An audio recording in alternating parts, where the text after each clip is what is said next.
결혼한다고 신나서 예식장에 들어간 게 엊그제 같은데 벌써 결혼한 지도 5년이 넘었네요. 저는 남편과 결혼하고 나서 내내 앞만 바라보며 누구보다 바쁘게 살았어요. 주변 사람들이 그렇게 악착같이 살아서 얼마나 부자가 되려고 그러냐 이런 소리까지 할 정도였으니 남들이 봐도 저희 부부가 뒤도 한번 안 돌아보고 정신없이 사는 것처럼 보였나 봐요. 물론 정말 그렇기도 했고요. 뭘 위해서 그렇게 바쁘게 살았냐고요? 당연히 집 때문이었습니다. 요즘 서울 집값 말도 안 되잖아요. 저는 아이를 낳기 전에는 무조건 집부터 산다는 마음으로 살았어요. 어릴 때부터 집 없는 서름을 많이 겪었거든요. 집주인이 아무 때나 찾아와서 멋대로 집을 둘러보지를 않나. 이사 갈 때 이것저것 꼬투리 잡아서 이사가 늦어진 적도 있었죠. 어린 마음에 그런 모습을 보는 게 쉽지 않았습니다. 그래서 제 자식에게는 절대 그런 기분을 느끼게 하고 싶지 않았습니다. 바로 그게 저와 남편이 만나 결혼까지 하게 된 이유였어요. 어릴 때부터 저나 남편이나 비슷한 가정 환경에서 자랐어요. 그래서 오히려 더 결혼을 서둘렀죠. 하루라도 빨리 부모님에게서 독립해 나와 둘이 열심히 벌어서 모으다 보면 지금까지 살아온 것보다 더 나은 인생을 살 수 있을 것 같았거든요. 지금 생각해보면 참 바보 같은 생각이었습니다. 현실은 제 생각처럼 그렇게 쉽지 않았어요. 저희가 아무리 둘이 발악하며 살아도 잘난 부모 덕보는 사람들은 도저히 따라갈 수가 없는 거더라고요. 그뿐만이 아니라 결혼해서 독립했다고 해서 가난한 부모에게 완전히 독립할 수 있는 게 아니었어요. 사실 저나 남편이나 둘 다 가정 환경이 좋지 않았습니다. 저는 밑에 동생이 둘이나 있는 장녀였고 남편은 아들만 둘인 집의 둘째 아들이었습니다. 서로 형편이 비슷하고 어릴 때부터 살아온 환경이 비슷해서인지 처음부터 공감대가 형성되며 금방 친해졌어요. 저와 남편은 대학 동기예요. 함께 공부하던 친구들 사이에서 유독 저와 남편 둘만 매일 생활비 걱정, 등록금 걱정을 하며 지내다 보니 매번 둘이 같이 돈 되는 아르바이트란 아르바이트는 같이 했어요. 서로 정보 공유도 많이 하고요. 처음엔 저도 단순히 나 같은 애가 또 있구나 하는 마음 정도로 친하게 지냈는데 같이 취직 준비까지 하면서 붙어 다니다 보니 어느새 정이 들더라고요. 무엇보다 저는 남편이 좀 안쓰러웠어요. 저는 집안의 큰딸이라 그런지 좀 독한 편이었거든요. 부모님도 제게 바늘로 찔러도 피 한 방울 안 나올 것 같다고 하실 정도니 말 다 했죠. 제가 대한민국 장녀치고는 희생정신이 강한 편은 아니었거든요. 사실 부모님 입장에서는 그렇게 생각하실 수도 있는 게 저는 다른 형제나 가족을 위해서 쉽게 포기하거나 희생하지 않았어요. 오히려 욕심이 많은 편이라 동생들에게도 지고 싶어 하지 않았죠. 그럴 수밖에 없는 게 저희 부모님은 자식들 공부에 별로 관심이 없었어요. 가난한데 자식이 셋이나 있다 보니 셋 다 대학에 보내기에는 무리라고 생각하셨던 것 같아요. 그래서 서울에 4년제 못 갈 바에는 대학은 꿈도 꾸지 말라고 하셨어요. 저는 부모님에게 그 이야기를 듣는 순간 왜인지 정신이 번쩍 들었습니다. 그전까지는 특별히 공부를 열심히 하진 않았거든요. 오히려 제 바로 밑에 남동생이 공부는 잘했어요. 그런데 부모님이 재수는 절대 안 된다. 전문대나 지방대는 아예 생각도 말라고 하시니 저는 발등에 불똥이 떨어져 공부에 매진했습니다. 저는 결국 해냈어요. 당당히 서울의 4년제 대학에 합격했습니다. 부모님은 썩 달가워하시지 않았지만 그래도 저는 기뻤어요. 그런데 문제가 생겼습니다. 부모님께서 약속을 지키지 않았어요. 입학금만 내주시고는 등록금은 저더러 알아서 하라고 하셨죠. 그런 게 어딨어. 엄마 아빠가 분명히 4년제만 들어가면 등록금은 다 내준다고 했잖아요. 우리도 그러려고 했지. 근데 상황이 달라진 걸 어떡해. 너희 아버지 일 없어서 저렇게 뺑뺑 놀고 있는 거 안 보여? 지금 네 등록금은커녕 동생들 급식비도 못 내게 생겼어. 그럼 나는 어떡해. 대학도 가지 말라는 소리야? 입학금 내줬잖아. 등록금은 네가 학자금 대출받으면 되지. 뭐가 걱정이야? 당시에 아버지는 인테리어 관련 일을 하고 계셨는데 워낙 경기가 안 좋을 때라 일이 없어서 거의 수입이 없었어요. 그나마 어머님이 식당에서 일하셨어요. 겨우 얼마 되지 않은 그 월급으로 5식구가 살았으니 힘들만 했습니다.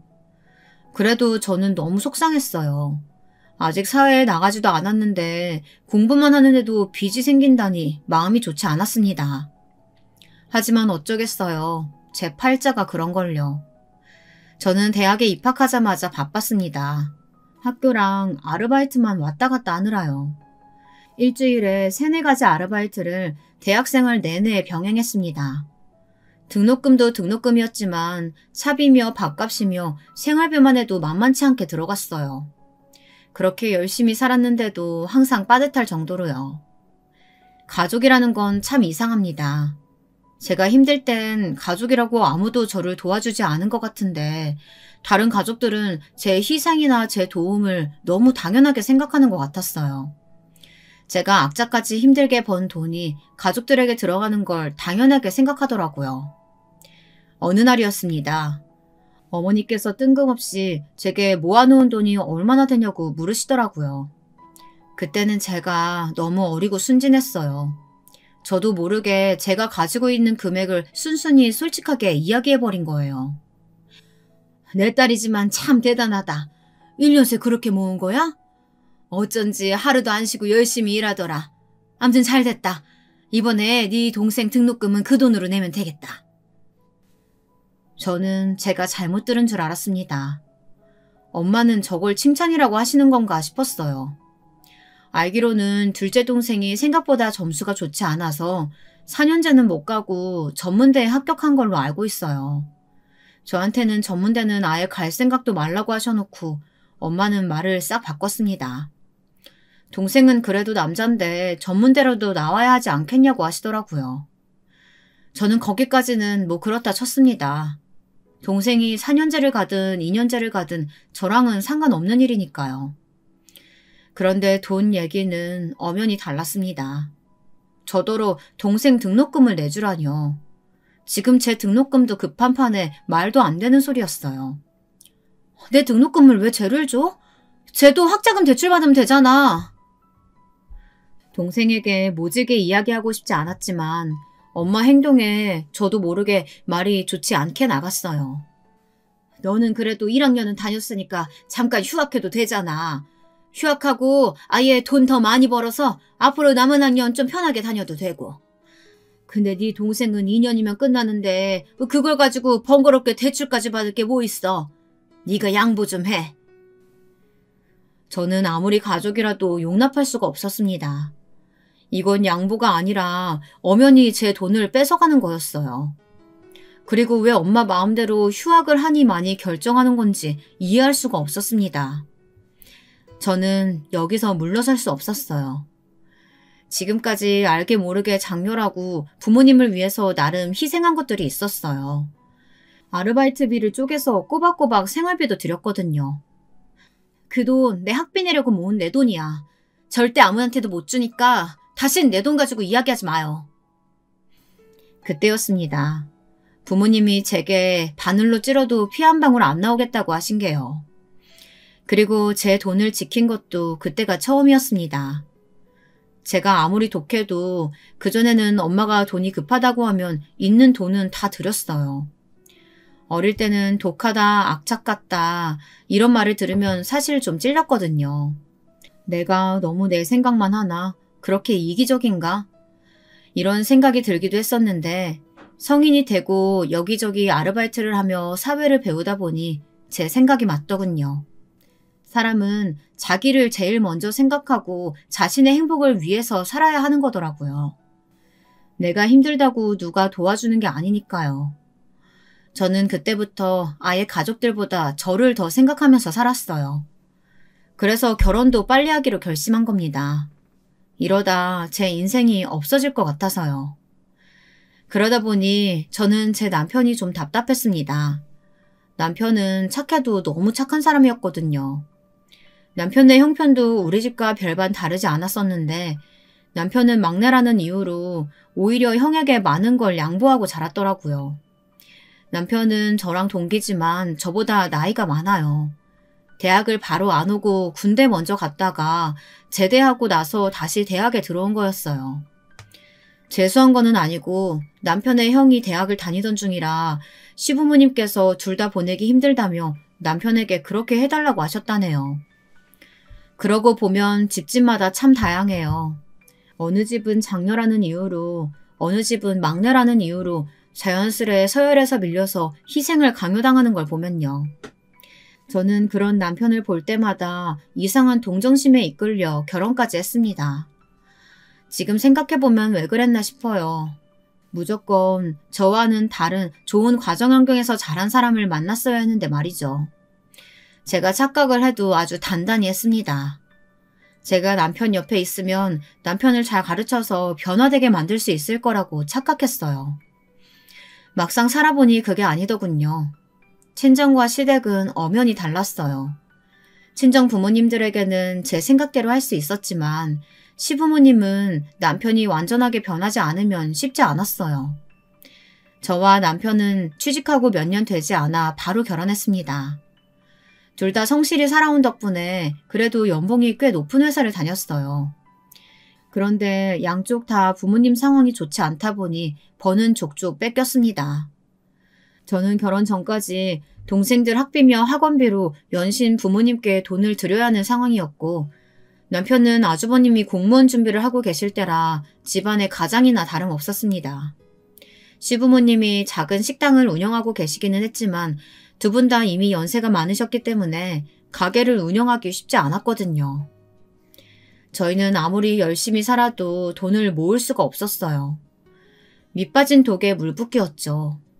이럴 바엔 하루라도 빨리 결혼하는 게 낫겠다 싶었습니다. 결혼해도 어차피 양가 도움은 받을 수 없는 상황이다 보니 남편에게 처음부터 다시 시작한 마음으로 그냥 같이 살자고 했어요. 제가 먼저 말이죠. 그런데 막상 집을 구하려고 보니 남편은 정말 아무것도 없더라고요. 번 돈을 몽땅 다 시댁에 갖다 줘서 한 푼도 없다네요. 그나마 제가 모아둔 얼마 되지 않는 돈으로 결혼 준비를 시작했어요. 그런데 그 돈으로는 서울에 작은 월세방 하나도 못 구하겠더라고요. 주변에 함께 대학 다녔던 친구들이며 선배들이 하나둘 결혼했어요. 저희보다 취직도 늦게 하고 연애 기간도 짧았었는데 다들 문제없이 쉽게 결혼하더라고요. 저희보다 취직한 지 얼마 되지도 않았는데 호화 호텔에서 결혼식을 올리기도 하고 신혼집도 30평대 아파트를 척척 구하더라고요. 물론 부모님이 다들 도와주셨다고 너스레들은 떨었지만 그럴 때마다 저와 남편은 그러지 않으려고 해도 회의감이 들었습니다. 저희도 이대로 넋을 놓고 있다가는 안 되겠더군요. 저는 결국 진정한 경제적 독립을 하기 위해 결혼을 결정했습니다. 저희가 가정을 이루면 더는 가족들에게 시달리지 않아도 될 것 같아서요. 저희의 예상대로 양가 부모님은 결혼에 호의적이지 않았습니다. 이미 성인인 두 사람이 결혼하겠다는데 마치 무슨 잘못이라도 하는 것처럼 구셨죠. 집안의 큰딸이 돼서는 이렇게 생각이 없다니까. 남동생이 줄줄이 둘에다가 몇 달 있으면 동생 제대하는데 하필이면 지금 결혼하겠다는 게 말이 돼? 둘째 제대하는 거랑 내 결혼이랑 무슨 상관이야. 내가 하고 싶으면 하는 거지. 아버지한테 손 안 벌릴 거니까 괜한 소리 할 거면 아예 하지를 마요. 뭐야? 내가 지금 돈 달랄까 봐 이래? 지금까지 네가 우리 집 가장이나 다름없었는데 갑자기 시집 간다고 하면 어떡해? 그래도 네 동생이라도 제대해서 취직할 때까지는 기다려야지. 어쩜 너는 항상 네 생각만 하니? 바로 이거였습니다. 제가 지금까지 항상 이 집에 불편했던 게 바로 이런 이유였었어요. 우리 집은 부모와 자식 간이 뒤바뀌어 있었어요. 제가 돈 벌기 시작하고는 아버지는 아예 일도 거의 나가질 않으셨습니다. 제가 결혼해버리면 아버지가 나가서 다시 일을 해야 하니 동생이 제대해서 취직할 때까지 기다리라는 이야기였습니다. 그 순간 확실히 알겠더라고요. 하루라도 빨리 이 집을 벗어나야 저도 제 살 길 찾는 거라는 걸요. 저와 남편은 일절 집안의 도움 하나 없이 같이 살기 시작했습니다. 정말 둘이 있는 돈 탈탈 다 털어와서 저와 남편 회사 중간에 작은 단칸방 집을 구했어요. 최대한 월세가 적은 집으로요. 결혼식도 아주 단촐하게 했습니다. 어차피 결혼식도 양가에서 해주실 수 있는 형편이 아니었기 때문에 정말 가까운 지인과 회사 사람들만 초대해 소규모로 했습니다. 결혼 초기엔 너무 행복했어요. 남편도 저도 부모님을 벗어나 살아본 게 처음이라 그런지 뭔가 해방감이 느껴졌습니다. 둘이 번 월급은 거의 다 모으다시피 했어요. 최소한의 돈으로 나름 행복하게 살았습니다. 둘이 쉬는 날이면 불쑥 산에도 가고 바다에도 갔어요. 결혼 전에는 부모님께 월급을 생활비로 거의 다 드렸기 때문에 데이트해도 밥 먹고 커피 마시는 게 거의 다였죠. 여행은 꿈도 못 꿨었죠. 둘이 같이 살다 보니 이게 소소한 행복이구나 싶었습니다. 그런데 결혼이라는 게 좋은 것만 있는 게 아니더군요. 저와 남편이 각각의 부모님에게 독립해 나온 거긴 하지만 한편으로는 양가가 합쳐지면서 가족이 배가 된 거기도 하더라고요. 친정 부모님만으로도 버거운데 이제 시부모님까지 생긴 격이었어요. 시부모님은 시도 때도 없이 제게 전화를 하셨어요. 어느 날은 무릎이 아파서 한의원에 좀 가봐야겠으니 침 잘 놓는 한의원을 좀 알아봐라. 또 어떤 날은 요즘 야채값이 금값이니 싸게 살 수 있는데 좀 알아보라고 하셨어요. 딸이 없으니 그럴 수 있겠다 싶다가도 너무 자주 그러시니까 저를 비서로 아시나 싶을 때도 있었습니다. 어느 날 시아버지에게 또 전화가 왔습니다. 그날은 아예 퇴근하고 시댁으로 오라고 하시더라고요. 그래서 남편과 함께 그날 바로 퇴근하고 시댁으로 갔어요. 시부모님의 분위기가 어딘지 좀 달라 보였습니다.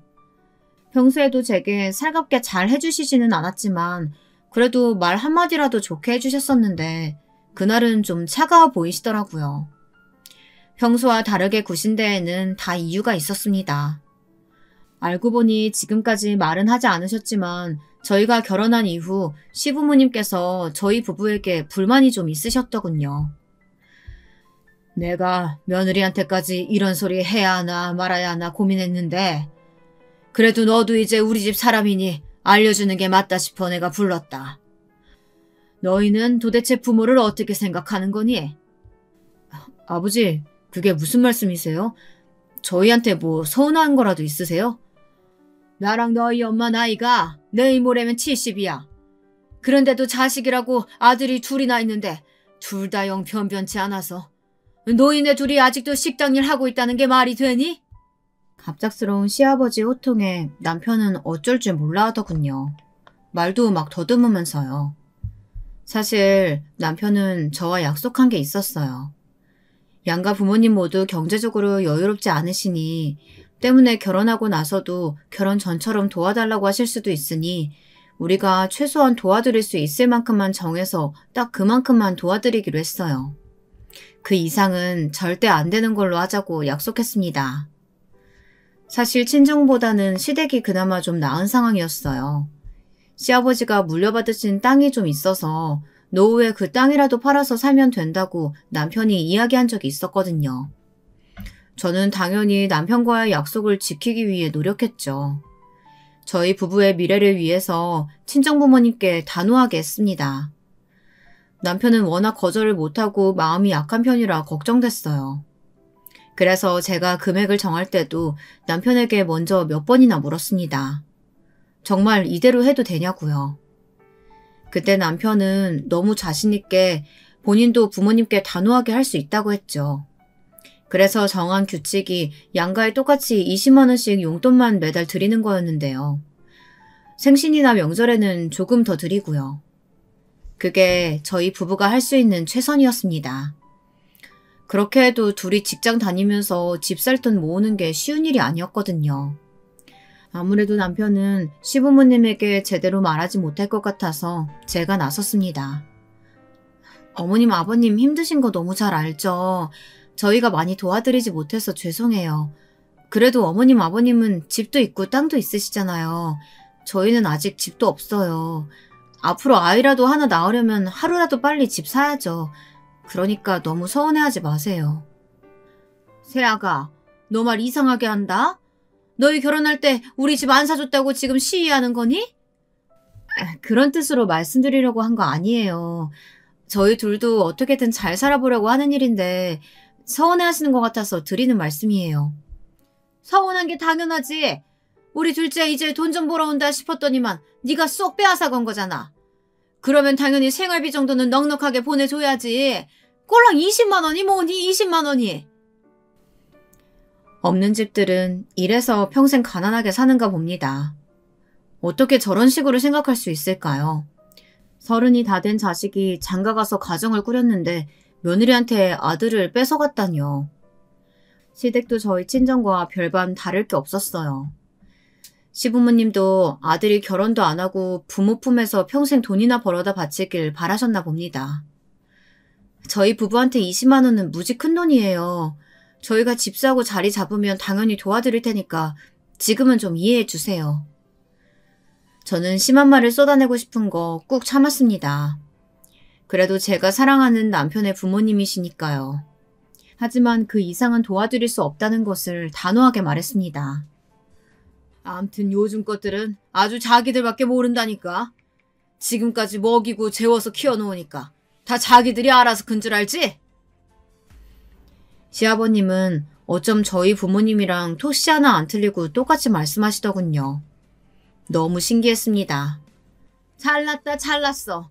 얼마나 대단한 집 사려고 저렇게 독하게 군대. 그럼 생활비는 됐으니까 너희 아주버님 고시원비는 너희가 좀 내. 그 정도는 할 수 있지? 저는 제 귀를 의심했습니다. 정말 저희에게 하신 말씀이 맞나 싶어서요. 시어머니는 마치 저희가 시부모님에게 빚이라도 진 것처럼 당연하게 아주버님 고시원비를 요구하셨어요. 저는 그럴 수 없다고, 그걸 저희가 왜 내냐고 소리를 치려고 했는데 옆에 있던 남편이 제 손을 꾹 잡더라고요. 그만하라는 뜻이요. 알았어요. 형 고시원비는 제가 알아서 할 테니까 이제 이런 일로 소라까지 불러서 잔소리하지 마세요. 저는 그날 집에 오면서도 분이 풀리지 않아 남편에게 따져 물었습니다. 한 푼이라도 아끼려고 신혼집도 여기저기 다니면서 제일 월세가 싼 집으로 구한 건데 아주버님 고시원비까지 내주면 무슨 소용이냐고요. 그런데 세상 착한 남편은 자기가 다 알아서 하겠다고 신경 쓰지 말랍니다. 남편이 본인 용돈으로 쓰는 회사 성과급에서 알아서 내겠다네요. 그러면서 하는 말이 어차피 아주버님 시험도 얼마 안 남았다면서 별일 아니라는 듯이 말하더라고요. 저는 남편이 너무 답답했지만 어쩌겠어요. 그래도 제가 고른 남편이니 제가 이해해야죠.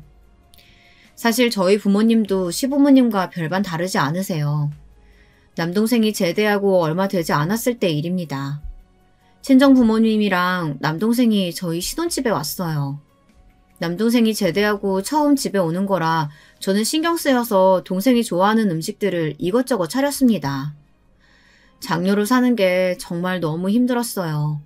부모님이 동생까지 데려온 이유가 있었더라고요. 알고 보니 부모님이 사시던 전셋집이 있었는데 그 집 전세를 뺐대요. 저는 아예 모르고 있었습니다. 처음 듣는 이야기였어요. 알고 보니 친정아버지가 사고를 치셨더라고요. 아버지가 지금까지 카드를 돌려막기 하고 계셨대요. 현금 서비스까지 쓰시면서요. 그걸 최근에서야 친정엄마가 알게 되셨답니다. 아니 아버지란 인간이 매일 흥청망청 여기저기 돈 쓰고 다니길래 나는 당연히 자기가 벌어서 쓰고 다니는 줄 알았더니만 그게 다 현금 서비스였다지 뭐야. 당신이 어지간히 돈 가지고 지랄하니까 내가 못 견디고 그런 거 아니야. 내가 이래서 다 갚는다니까 왜 사위까지 있는 앞에서 이래? 이 인간이 사위 앞이라고 쪽팔린 건 아나 보지? 갚기는 당신이 무슨 재주로 갚아? 그만 좀 해요. 그래서 뭘 어쩌자고 우리 집에 온 건데 나한테 카드값이라도 갚아달라고 온 거야? 저는 남편 앞에서 쪽팔렸습니다. 바로 얼마 전에 시댁일로 그렇게 한바탕 하고 왔는데 친정일까지 터졌으니 말이죠. 내가 무슨 염치로 너한테 돈을 갚아달라 그래. 시집 간다고 해준 것도 없는데. 네 아버지가 받은 현금 서비스 이자가 너무 비싸서 당장 감당이 안 돼. 우선 전세 보증금 빼서 갚고 남은 돈으로 엄마랑 아빠 막내만 살 월세집 구했어. 셋만 산다고요? 그럼 둘째는? 그래서 말인데 둘째만 좀 너희 집에서 잠깐 신세 좀 지자. 월세집이 좁아도 너무 좁아서 그래. 엄마, 그게 말이 돼? 우리 집 보면 몰라? 여기도 단칸방 월세집인데 내가 동생을 어떻게 데리고 살아? 옆에 창고방 있잖아. 거기서 몇 달만 좀 데리고 있어. 둘째도 취직하고 나면 자기 집 구해서 알아서 나갈 거야. 어릴 때부터 우리 부모님에게 궁금한 게 있었습니다. 가난하면서 자식은 왜 셋씩이나 낳았을까? 바로 그 순간에도 아주 뼈저리게 느껴졌습니다. 당신들이 무주하고 부족해서 일을 저질러 놓고는 항상 자식들에게 모든 책임을 떠넘겼죠. 그래서 밥 먹는 내내 동생은 시무룩해 있었던 거예요. 말 한마디 안 하고 입을 꾹 다물고 있더라고요. 저는 그런 동생을 보는데 마음이 너무 아팠습니다. 그리고 부모님이 너무 싫었어요. 애초에 이런 일을 부탁하려고 한 거면 미리 저를 따로 만나서 먼저 이야기를 했어야지. 다짜고짜 사위도 있는데 동생까지 데리고 온다뇨. 대단하다면 정말 대단한 부모였습니다. 저는 결국 친정 부모님 말대로 동생을 당분간 데리고 있기로 했어요. 집이 좁아서 걱정이었지만 그래도 상황이 상황이었으니 저라도 동생을 잘 지켜줘야겠다 싶었습니다. 그런데 생각한 것보다 동생과 오랜 시간 지나게 되었습니다. 취직이 쉽지 않은가 보더라고요. 저와 남편은 동생이 불편해할까봐 일부러 취직에 대한 질문도 잘 하지 않고 편하게 해주려고 노력했습니다. 그런데 그게 제 생각처럼 쉽지 않더군요. 어느 날이었습니다. 시어머니가 집에 잠시 오셨는데 제 동생을 보시고는 그냥 넘어가지 않으시고 굳이 한마디를 보태셨습니다. 사돈 총각은 아직도 취직 못했어? 아이고, 그렇게 학교 다닐 때 공부 좀 열심히 해서 우리 아들처럼 4년제는 나왔어야지. 남자가 2년제 나와서 어디다 쓴대? 요즘 워낙 불경기라서 다들 취직이 쉽지 않은가 봐요. 그리고 동생이 저보다 공부는 더 잘했어요. 제 딴에는 동생 편 들어주려고 한 소린데 괜한 소리를 했나 봐요. 동생이 기분이 상했는지 자리를 박차고 나가버리더군요. 그 모습에 시어머니는 한마디를 더 하셨습니다. 어머, 어른들 앞에서 문 쾅 닫고 나가는 것 좀 봐. 저 성질머리로 매형집에 어떻게 빌부터 살래? 세아가, 너희 집 식구들은 다들 성질머리가 저래서 어쩐다니? 어머님, 제발 말 좀 가려서 하세요. 만약에 상황 바뀌어서 아주버님이 우리 집에 계신데 친정 부모님이 어머님처럼 이야기하시면 좋으시겠어요? 내가 우리 장남을 왜 너희 집 창고방 신세를 지게 해? 난 절대 그렇게는 안 하지. 그리고 말이 나와서 말인데 사돈이 해도 너무한 거지. 이 좁은 집에 자기 아들을 맡기는 게 말이 되니? 제가 보기에는 집에 맡기는 거나 고시원비 내는 거나 별반 차이 없을 것 같은데요. 너는 어쩜 어른한테 말 한마디를 안 지니? 이거 봐! 너희 부모님은 도대체 자식들 교육을 어떻게 시켰길래? 아유, 며느리라고 하나 있는 거 무서워서 내가 살겠어? 그날 시어머니는 제게 모진 말이란 말을 다 퍼부으시고 돌아가셨어요. 속상한 건 저도 마찬가지였습니다. 시어머니 말에 상처받고 나가버린 동생은 그날 어디를 갔는지 집에 안 들어왔거든요. 더 속상했던 건 남편의 태도였습니다. 남편은 제게 오히려 뭐라고 했어요. 엄연히 시어머니인데 제발 한 번만이라도 좀 참아줄 수는 없냐고 하더라고요. 시어머니 입장에서는 당연히 신혼집에 사돈총각이 몇 달씩이나 있는 게 싫지 않겠냐면서요. 저는 남편에게까지 너무 서운했어요. 그래서 굳이 하지 않아도 될 말까지 하고 말았습니다. 그럼 제 동생 고시원비도 내주면 되는 거 아니냐고요. 결혼이라는 게 원래 이렇게 힘든 걸까요? 아니면 저와 남편이 둘 다 가난한 집 자식들이라 힘든 걸까요? 둘이 만나서 행복한 가정을 만들어 보겠다고 결혼한 건데 막상 결혼하고도 서로의 가족들에게 전혀 벗어나지 못하고 있었어요. 거기다가 결정적인 순간에는 서로가 아닌 각자 가족들의 편에 서게 되더라고요. 한번 그런 일이 생기니 저도 모르게 자꾸만 자존심을 세우게 됐습니다. 남편에게까지 말이죠. 이해합니다. 남편도 제가 시어머니와 자꾸만 문제가 생기니까 나름 힘들고 스트레스가 있을 거예요. 하지만 그렇다고 해서 제가 시어머니를 이해하고 넘어가기엔 문제가 단순하지가 않았습니다. 얼마 뒤 시부모님께서는 결국 식당을 정리하셨어요.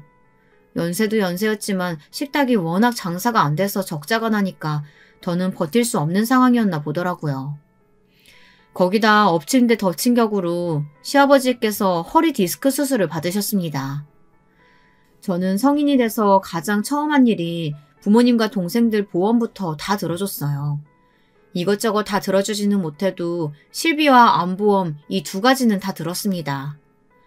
부모님은 돈도 없는데 무슨 보험을 드냐고 하셨지만 저는 그래서 들어야 한다고 우겼어요. 만약 우리 형편에 누구 하나 아프기라도 하면 정말 방법이 없으니까요. 그런데 시부모님은 그 흔한 실비보험도 하나 없으셨대요. 아버님이 디스크 수술하고 입원을 하셨는데 400만 원이 넘게 들었습니다. 당연히 저희가 비용을 다 지불했죠. 저는 이미 벌어진 일은 어쩔 수 없지만 지금이라도 노인 실버 보험이라도 들자고 남편에게 말했어요. 보험사에 문의는 해봐야겠지만 그래도 비용을 조금만 더 내면 가능한 보험이 있을 거로 알고 있었거든요. 저는 당연히 시부모님이 걱정돼서 한 말이었는데 그 말에 남편이 답답한 소리를 하더군요. 연세가 70이 다 되셨는데 이제 와서 뭐하러 보험을 드냐고요. 저는 100세 시대인데 앞으로 모르는 거다. 이제 70이시니까 앞으로 병원 갈 일이 수두룩할 거다. 그러니 보험사에 가능한지만이라도 알아보자. 이렇게 말했습니다. 그런데 남편은 제 말이 듣기 싫은지 말을 자르며 버럭 짜증을 내더군요. 당신 제발 정도껏 좀 해. 우리 아버지 디스크 수술비 낸 게 그렇게 아까워서 그래? 그럼 내 월급에서 까면 되잖아. 열심히 모으는 것도 좋지만 쓸 때는 써야지. 저는 어안이 벙벙해서 할 말이 없었습니다. 절대 그런 의도로 남편에게 말한 건 아니었어요. 단지 앞으로 병원 갈 일이 많을 텐데 지금이라도 보험 들어놓는 게 낫지 않겠냐는 거였습니다. 그런데 남편 눈에는 그런 제가 돈독이 오른 여자처럼 보였나 봐요. 제가 지금까지 잘못 산 걸까요? 이제는 남편까지도 저를 피도 눈물도 없는 독한 사람으로 생각하는 것 같았어요. 제가 너무 주변을 돌아보지 않고 제 앞날만 걱정하며 이기적으로 사는 것처럼 보였나 봐요. 저는 고민이 많았습니다. 저는 제가 옳다고 생각했거든요. 어떤 집에서 태어났든 저라도 열심히 살아서 이 가난에서 좀 벗어나고 싶었습니다. 좋은 집도 사고 좋은 차도 사고 1년에 한두 번 여행도 다니는 그런 삶이요. 그런 삶이 아니라면 자식도 낳고 싶지 않았어요. 절대 제 자식은 저처럼 살게 하고 싶지 않았거든요. 남편과 제 사이도 전과는 좀 달라졌습니다. 남편이 뭔가 제게 숨기는 것 같았어요. 확증이 있는 건 아니었지만 여자의 촉이라는 게 있잖아요. 뭔가 전과는 달라졌다는 걸 느끼고 있었습니다. 그런데 역시나였어요. 남편은 제가 바보인 줄 알았나 봐요. 따로 통장을 만들면 제가 모를 줄 알았나 봅니다. 남편이 저 몰래 돈을 빼돌리고 있었어요. 결혼 초에 저희 부부는 서로에게 절대 비밀을 만들지 않기로 약속했기 때문에 저는 남편에 대해 다 알고 있었습니다. 월급, 성과급, 보너스는 물론이었고 통장 개수, 통장 비밀번호까지 모두 다 공유하는 사이였죠. 어느 날 연말정산 내역을 보는데 이상한 게 있었습니다. 요즘은 휴대폰으로 주민등록번호만 쳐도 1년에 얼마를 벌었는지 아주 상세하게 나오잖아요. 남편은 제가 얼마나 꼼꼼한 사람인지 잠깐 망각했나 보더라고요. 제가 매년 남편 연말정산까지 미리 다 확인했었는데 말이죠. 남편의 수입이 제가 아는 것과 차이가 있었습니다. 그래서 그날 밤 몰래 남편 휴대폰으로 계좌를 확인했어요. 가만 보면 남편은 참 단순한 사람이에요. 숨기고 싶었으면 비밀번호라도 바꿨어야지. 저희 부부가 공동으로 쓰는 비밀번호로 설정을 해놨더군요. 비상금 계좌를 말이죠. 제가 아는 계좌 말고 따로 새로 만든 계좌가 있었습니다. 거기에 차곡차곡 비상금을 쌓아뒀더군요. 그때까지만 해도 저는 남편이 귀여웠어요. 저희 부부가 아무래도 집 살 돈을 모은다고 굉장히 빠듯하게 살았으니 남편도 답답할 만했습니다. 자기가 번 돈이니 그중에 일부는 비상금으로 두고 싶을 수 있겠다 이해했어요. 그런데 남편의 비밀은 거기서 끝이 아니었습니다. 계좌 내역을 확인했더니 그 통장에서 나간 돈은 모두 다 시어머니 이름으로 출금이 됐더군요. 저는 순간 배신감에 손이 덜덜 떨렸습니다. 저라고 가난한 친정 부모가 안쓰럽지 않겠어요? 취직도 안 돼서 매일 우울해하는 동생이 안 불쌍했겠습니까? 저는 남편과 한 약속을 지키려고 정말 월급에다가 명절 보너스까지 다 공개하고 몽땅 다 통장에 저축했습니다. 남편이 그럴 사람은 아니지만 혹여나 동생을 데리고 있다는 죄로 생활비라도 더 들어가면 눈치 보여서 제가 갖고 싶은 거 하고 싶은 거 모두 다 참아가면서 버텼어요. 제가 감수해야 할 일이라고 생각하면서요. 그런데 남편은 제게 일말의 죄책감도 없이 너무 쉽게 약속을 어겼어요. 제가 시댁을 일절 돕지 않았다면 이해했을 겁니다. 용돈에 병원비, 사소한 외식비까지 당연하다는 듯 항상 저희가 다 감수했는데 남편이 지금까지 저모르게 보낸 돈이 1년치만 해도 몇백은 되더라고요. 순간 제가 누워있는 월세집이 너무 초라하게 느껴졌습니다. 지금까지 제가 이 집에서 믿고 산 남편이 제가 알던 남자가 맞나 싶어서요. 다음날 저는 남편에게 동생이 없을 때 따로 이야기를 했어요. 언제부터 그런 건지 앞으로도 계속 저를 속이려고 한 건지 물었습니다. 남편은 본인이 이제 저를 속였다는 것보다 제가 남편의 휴대폰을 훔쳐봤다는 거에 초점을 두고 적반하장으로 오히려 제게 화를 냈어요. 당신이 너무 숨막히게 구니까 나도 어쩔 수 없었어. 그리고 내가 당신 돈 빼돌린 것도 아니고 내가 본 내 돈으로 그런 건데 이렇게 난리칠 일은 아니지 않아? 저는 남편의 뻔뻔한 태도에 혀를 내둘렀습니다. 난리칠 일이 아니라고? 그럼 어디 정확하게 계산기 두드려볼까? 당신보다 내 월급이 더 많잖아. 그래서 생활비도 내가 더 많이 냈고 당신은 나보다 돈도 적게 벌어와. 그 와중에 돈까지 빼돌린 거면 당연히 내가 더 손해지. 저는 남편에게 좋게 좋게 이야기할 마음이 들지 않았습니다. 우리 부부는 이미 신뢰가 깨져버렸으니까요. 남편은 제 말에 자존심이 상했는지 연신 씩씩거렸습니다. 순간 그 모습이 너무 꼴보기 싫더라고요. 그래서 저는 조금 더 강하게 나갔습니다. 좋아. 당신 잘못한 거 없다 이거지? 난 당신같이 약속 어기고 멋대로 말 바꾸는 사람하고는 절대 못 살아. 어차피 이렇게 된 거 우리 그냥 헤어져. 저도 될 대로 되라였습니다. 어차피 저를 속이고 계속해서 시댁에 돈 갖다 바치는 남편이라면 저도 필요 없으니까요. 그런데 제 말에 남편은 어쩔 줄 몰라 하더니 제 손을 꽉 잡았습니다. 그제야 한다는 말이 제게 미안하대요. 그리고 잘못했답니다. 시어머니가 매일 전화해서 이 핑계 저 핑계를 대며 돈 좀 달라고 닥달하는 통에 남편도 계속 거절할 수가 없었대요. 그리고 남편은 다시 한번 제게 약속했습니다. 다시는 이런 일 만들지 않을 테니 자기를 한 번만 더 믿어달래요. 저는 속는 셈 치고 한 번 더 믿어보겠다고 했습니다. 그리고 저도 남편을 타일렀어요. 이제 우리가 계획한 고지가 얼마 남지 않았으니 조금만 더 노력하자고 했습니다. 우리가 자리만 잡으면 그때 부모님들께 잘하자고요. 가족들은 잠시도 저를 가만히 두지 않았습니다. 제 동생이 드디어 취직하긴 했어요. 그런데 하필이면 지방지사로 발령이 됐더라고요. 기숙사 신청을 했는데 대기자 명단에 들어서 몇 개월 지낼 곳이 필요하다고 하더라고요. 저도 처음에는 남편에게 말하지 않고 제 선에서 알아서 하려고 했어요. 어차피 몇 달만 사는 거라 나중에 기숙사에 들어가면 보증금이야 바로 돌려받으면 되는 일이니까요. 하지만 저는 남편과 상의했습니다. 얼마 전 일도 있었으니 본보기도 보일 겸 남편에게 이야기했어요. 남편도 당연히 도와주자고 하더군요. 문제는 그게 아니었습니다. 제가 동생 월급 보증금을 내준 걸 친정엄마가 알게 됐어요. 동생이 말했나 보더라고요. 그런데 뜬금없이 친정엄마가 그 보증금을 본인에게 달라는 겁니다. 셋이서 좁은 월세집에서 살려니까 아주 답답해 죽겠어. 우리 둘째 기숙사 들어가면 그 보증금 엄마 줘. 그 돈이면 지금보다 조금 더 큰 집 구할 수 있을 거 아니야. 저는 당연히 안 된다고 했습니다. 나도 엄마 아빠한테 할 만큼 했어. 이제 나도 내 가정 꾸리고 살기 바쁘니까 나한테 더는 돈 얘기하지 말아요. 아이고, 딸내미라고 하나 있는 게 이렇게 독하니까 내가 누구한테 기대어 살겠어? 아, 됐다 이년아. 저도 친정엄마에게 모질게 하고 난 뒤 마음이 좋지는 않았습니다.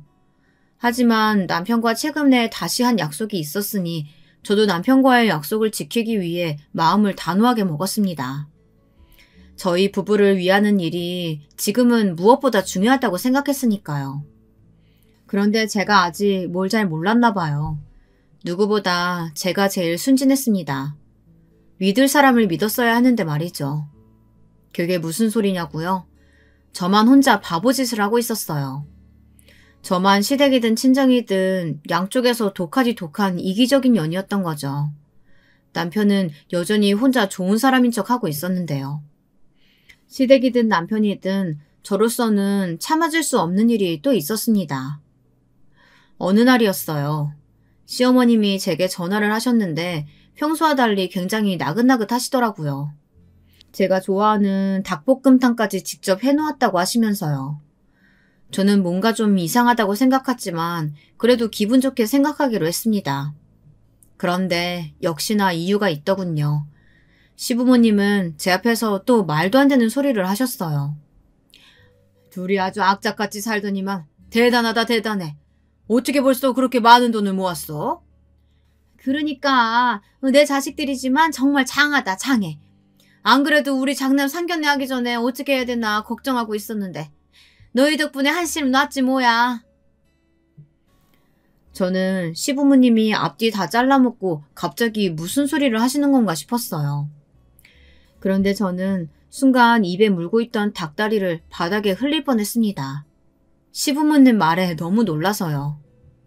그 돈이면 서울의 아파트 전세 정도는 구할 수 있겠지? 전세가 뭐야? 작은 평수는 매매도 할 수 있지. 저희한테 돈이 있다는 사실을 어떻게 알았는지도 어이가 없었지만 시어머니께서 뒤에 무슨 소리를 하실지 덜컥 겁이 났습니다. 그래서 저는 무슨 돈을 말씀하시는 거냐고 오히려 시어머니에게 되물었어요. 저는 그때까지도 바보같이 남편이 저와 한 약속을 어겼을 리 없다고 믿고 있었거든요. 결혼하고 나서부터 저와 남편이 목표로 했던 금액이 있었습니다. 딱 5억이요. 5억만 모으면 뭐든지 할 수 있을 것 같았거든요. 그 돈을 최근에 드디어 거의 다 모았어요. 그 정도 돈이면 평수 큰 아파트는 아니어도 저희가 목표로 했던 동네에 투룸 아파트 정도는 살 수 있을 것 같았으니까요. 남편과 하나 더 약속한 게 있어요. 이사 갈 때까지는 누구에게도 말하지 말자고 약속했습니다. 저희가 돈이 있는 걸 알면 양가 부모님 누구도 그냥 계실 분들이 아니니까요. 돈이요? 무슨 돈이요? 어머, 얘 시치미 떼는 것 좀 봐. 우리 아들이 벌써 다 말했어. 연봉이 많아서 그런가? 어떻게 금방 5억을 모으니? 대단하다. 잘하면 아파트도 한 채 사겠던데? 저는 숨이 턱 막히는 것 같았습니다. 남편이 시어머니에게 이야기를 했나 봐요. 도대체 왜 그랬는지 모르겠습니다. 저는 순간 남편을 쏘아보았어요. 저와의 약속을 이렇게 쉽게 또 어기다뇨. 화가 났습니다. 하지만 지금은 남편에게 화내는 것보다 더 중요한 일이 있었어요. 시부모님의 말을 잘 받아쳐야 했습니다. 멍청한 남편을 대신해서 제 돈은 제가 지켜야 했으니까요. 세아가, 너도 들었지? 우리 장남이 공무원 시험도 떨어지고 직장도 변변치 않아. 그래서 사돈이 글쎄 결혼을 반대하다지 뭐야. 저는 조금도 듣고 싶지 않았습니다. 그래서 계속 남편만 째려보고 있었죠. 그런데 눈치 없는 시어머니는 말을 쉬지 않으셨어요. 네 예비동서가 초등학교 선생님이잖아. 그 좋은 혼사를 어떻게 포기해. 우리가 서울에 아파트 한 채 떡하니 사주면 사돈댁에서도 홀라당 넘어오지 않겠어? 그러니까 너희가 그 5억을 조금... 저는 듣다 더는 듣고 싶지 않았습니다. 말 같은 소리를 해야 들어주죠. 저는 바로 시어머니 말에 단칼에 잘라버렸어요. 어머니, 지금 무슨 소리 하시는 거예요? 설마 저희가 모은 돈으로 아주버님 집을 사드리라는 이야기는 아니시죠? 역시 우리 며느리 척하면 척이라니까. 그래, 너희가 좀 양보해서 이 김에 우리 장남 장가 좀 보내자. 아유, 벌써 40이 넘었는데 불쌍하지도 않니? 이러다가 언제 장가 가서 언제 우리 집 장손을 보겠어. 제가 세상에서 제일 듣기 싫어하는 소리가 바로 양보예요. 급한 건 저희도 마찬가지고 돈도 저희 돈인데 도대체 양보가 무슨 소리냐 말입니까? 누가 보면 마치 시부모님 재산을 먼저 장남에게 물려주기라도 하는 줄 알겠어요. 저는 더는 표정을 관리할 수가 없었습니다. 아예 시부모님이라고 잘 보이고 싶은 생각도 없었어요. 이건 뭐 아들 며느리를 개 훅으로 보는 것 같았습니다. 와, 원래도 염치라고는 없으신 분들인 줄 알고 있었지만 이 정도인 줄은 몰랐네요. 아주버님이 제 아들이에요? 제가 왜 아파트를 사드려요? 40 넘은 아들 장가 보내고 싶으시면 어머님 아버님이 돈 벌어서 아파트 사주세요. 어머, 너 지금 시부모한테 염치가 없다고 했니? 얘가 도대체 어디서 배워먹은 버릇이야? 네가 배운 게 없어서 뭘 모르나 본데 원래 장남이 잘 돼야 너희들도 잘 되는 거야. 아유, 아무튼 멍청해서 뭘 모른다니까. 멍청이요? 어머니, 지금 말 다 하셨어요? 여보, 그만 좀 해. 아무리 그래도 우리 부모님한테 그렇게 굴면 안 되지. 우선 형 결혼이 급하니까 아파트는 형한테 해주자. 명의만 우리 명의로 하면 되지. 살다 이런 말도 안 되는 소리는 처음 들어봅니다. 남편은 순진한 건지 멍청한 건지 먼저 저희 돈으로 아파트를 사서 아주버님에게 드리잡니다. 그리고 몇 년 있다가 나가라고 하고 우리가 살면 된다네요. 저는 남편이 더 싫었습니다. 지금까지 착한 거 하나 보고 살아왔는데 지금 보니 제가 가장 잘못한 게 사람 볼 줄 모르는 거였더군요. 남편은 착한 게 아니라 그냥 멍청한 거였어요. 신여병도 병이라더니 저희 남편이 바로 시댁의 신여병 환자였어요. 평생 개고생하면서 자기 부모랑 잘난 형에게 다 갖다 바칠 놈이었죠. 제가 처음부터 말씀드렸죠. 저는 찔러도 피 한 방울 안 나오는 독하디 독한 년이라고요. 더는 제 남편 같은 저런 인간과 살 이유가 없었습니다. 저런 인간 때문에 망할 시부모까지 감당할 이유도 없었고요. 저는 이미 다 끝났다고 생각했어요. 남편과의 관계도 제 결혼 생활도 말이죠. 어차피 다 끝난 김에 본때를 보여주자 싶었습니다. 다신 제 앞에 아무도 나타나지 못하게요. 똥 밟아도 아주 개똥을 밟았네. 됐고, 난 더는 못하겠으니까 우리 이혼해. 아니지. 우리 아직 혼인신고도 안 냈으니까 그냥 헤어져. 그리고 우리 모은 돈 5억, 그거 다 내 통장에 들어있는 거 알지? 당신이 한 2억 모으고 내가 한 3억 모았나? 저는 시어머니가 만든 음식에 냅다 침을 뱉어버렸어요. 마음 같아서는 시어머니 얼굴이나 남편 얼굴에 뱉고 싶었지만 꾹 참았습니다. 자기 왜 그래? 어른들 앞에서 지금 뭐 하는 거야? 남편은 아직도 사태 파악이 안 됐는지 어른 같은 헛소리를 하더라고요. 도대체 이 집에 어른이 어디 있다고 그러는지 모르겠습니다. 남편은 아주 황당한 얼굴로 어쩔 줄 모르더군요. 그 얼굴을 보고 있자니 더 화가 끌어올랐습니다. 왜 그러긴, 이 눈치 없는 새끼야. 내가 지금 너랑 헤어지겠다고 말하는 거 아니야. 오늘 바로 내 집에서 나가. 안 그러면 네 돈 2억도 안 줄 거니까. 알아서 해. 돈 받고 싶으면 질적거리지 말고 깔끔하게 떨어져. 저는 한시도 이 거지 같은 집구석에는 있고 싶지 않았습니다. 그래서 제 할 말만 던지고 나오려고 했어요. 저는 아쉬울 게 없었어요. 이렇게 될 거라는 걸 미리 알고 혼인신고를 안 한 건 아니었지만 잘 됐다 싶더군요. 그리고 2억은 돌려줄 거예요. 물론 다시는 제 앞에 나타나지 않는다는 조건으로요. 세아가, 너 왜 이래? 우리가 설마 너희 이혼하라고 그런 거겠어? 너희가 돈이 있다고 하니까 우리가 살짝 제안을 해본 거지. 됐다 됐어. 내가 힘든 마음에 쓸데없는 농담한 거니까 없던 일로 하자. 사태의 심각성을 모르는 건 시어머니도 마찬가지였습니다. 그래서 저는 다시 한번 말씀드렸어요. 어머니 좋으시겠어요. 호구 아들이 돈 2억이나 가지고 이혼하니까 그 돈으로 잘난 장남 장가 보내면 되겠네요. 자, 그럼 다들 잘 먹고 잘 사세요. 저는 그대로 시댁을 나왔습니다. 그리고 다음 날 작은 트럭 한 대를 불러서 남편 짐을 모두 다 시댁으로 보냈어요. 집 비밀번호도 바꿔버렸죠. 그리고 남편에게 2억을 주고 공증까지 받았습니다. 다시는 제 앞에 나타나지 않기로 계약서를 썼어요. 그 난리를 겪고도 제가 잘 지내냐고요? 저는 생각보다 아주 잘 지내고 있어요. 제 이혼 사실을 알고 저희 친정에서도 난리가 났지만 저는 일절 시댁에서 있었던 일에 대해 이야기하지 않았어요. 그러면 제가 돈이 있다는 걸 친정에도 말해야 하니까요. 저는 이제 시댁이든 친정이든 정말 지긋지긋합니다. 그래서 아예 이사했어요. 회사 근처에 작은 원룸을 전세로 들어갔습니다. 그리고 돈은 계속 열심히 모으고 있어요. 제가 이제 목표로 하는 돈은 10억입니다. 회사 생활만 열심히 해서 10억이 모이는 대로 좋은 아파트를 살 거예요. 아무에게도 말하지 않고 혼자 조용히 살 집이요. 그게 지금은 제 남은 꿈입니다. 들으시는 분들은 가족들한테 당하고도 뭘 또 그렇게까지 열심히 사냐 하실 수 있지만 저는 그게 저를 위한 일이라고 생각해요. 이렇게 지독하게 살아온 이상 제 이름으로 된 좋은 집 하나는 가져봐야 하지 않을까요? 여러분도 마음속에 담아두신 꿈 꼭 이루시길 바랄게요. 제 긴긴 이야기 끝까지 들어주셔서 감사합니다. 안녕하세요. 저는 40이 넘은 여성입니다. 유튜브 보면서 이것저것 찾아보다가 사연 유튜브 보고 제 사연도 보내보고 싶어서 쓰고 있어요.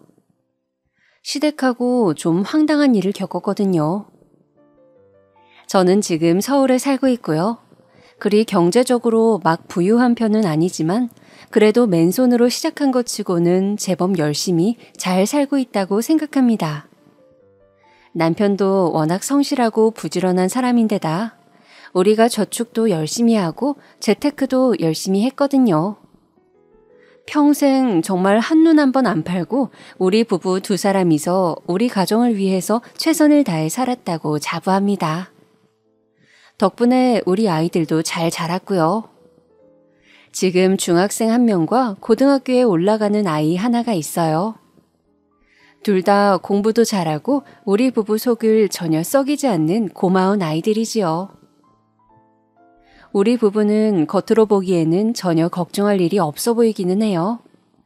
하지만 그렇다고 모든 일이 다 좋을 수는 없는 법이라 사실 아주 오래된 문제거리가 하나 있기는 했어요. 바로 저희 시댁이었죠. 우리 부부는 20 중반에 결혼했어요. 평범한 연애 결혼이었는데 당시 저나 남편이나 둘 다 빨리 결혼하고 싶어 하던 터라 사귄 지 1년도 되지 않아서 결혼을 했지요. 그래서 사실 각자의 가정에 대해서는 잘 몰랐어요. 제 쪽은 그냥 평범한 부모님 밑에서 자랐고 상당히 온화한 가정이었기 때문에 저희 친정은 그리 문제될 것이 없었지요. 하지만 남편 쪽의 시댁은 좀 문제가 달랐어요. 시댁은 굉장히 각박한 느낌이랄까요? 시어머니, 시아버지 두 분 다 그런 느낌이었는데요. 남편이 어릴 때에도 뭔가 가정에 도움이 될 만한 일을 하지 않으면 용돈을 주지 않으셨대요. 예를 들어 쓰레기 치우기라거나 설거지라거나 청소라거나 이건 뭐 아이 경제관념을 기르기 위해서 그럴 수 있다 치는데 심지어 밥까지도 그랬다는 거예요.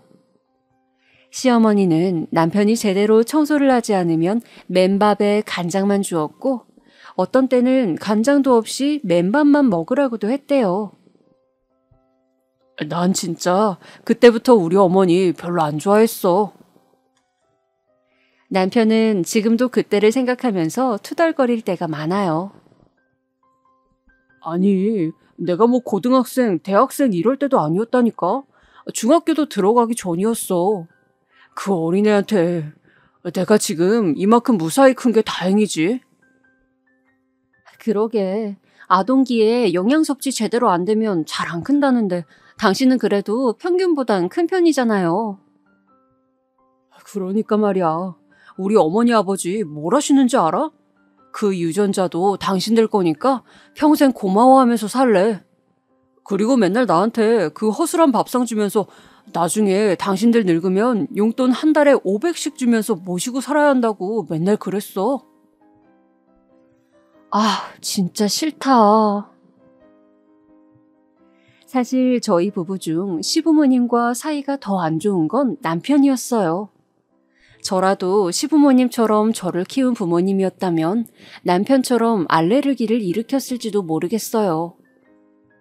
겉으로 보기에 시댁은 매우 정상적인 가정처럼 보였고 사실 남편이 당했던 게 아동학대인가 아닌가도 잘 모르겠긴 하지만 그렇게 좋은 교육 방법이 아니었던 것만은 확실하지 않나요? 그런데 또 형은 그렇게 교육을 안 시켰단 말이야. 그러게 말이야. 지난번에 추석 때 술 마시면서 당신이 그 이야기 꺼내니까 아주버님이 금시초문이라는 듯이 말씀하시던데. 형은 장남이라고 뭐든지 프리패스였어. 얼마나 차별을 받았는데. 잘못해도 회초리 한 번도 맞은 적 없고 매번 청소나 설거지 안 해도 어머니가 쫓아다니면서 밥을 먹였다고. 하긴 아주버님 진짜 예뻐하시긴 하지. 내가 화가 나서 형하고 이야기 안 한 지 오래되었는데 지난번 추석 때 한 번 이야기한 게 처음이거든. 역시나 이야기하고서 괜히 내 속만 터졌지. 아휴.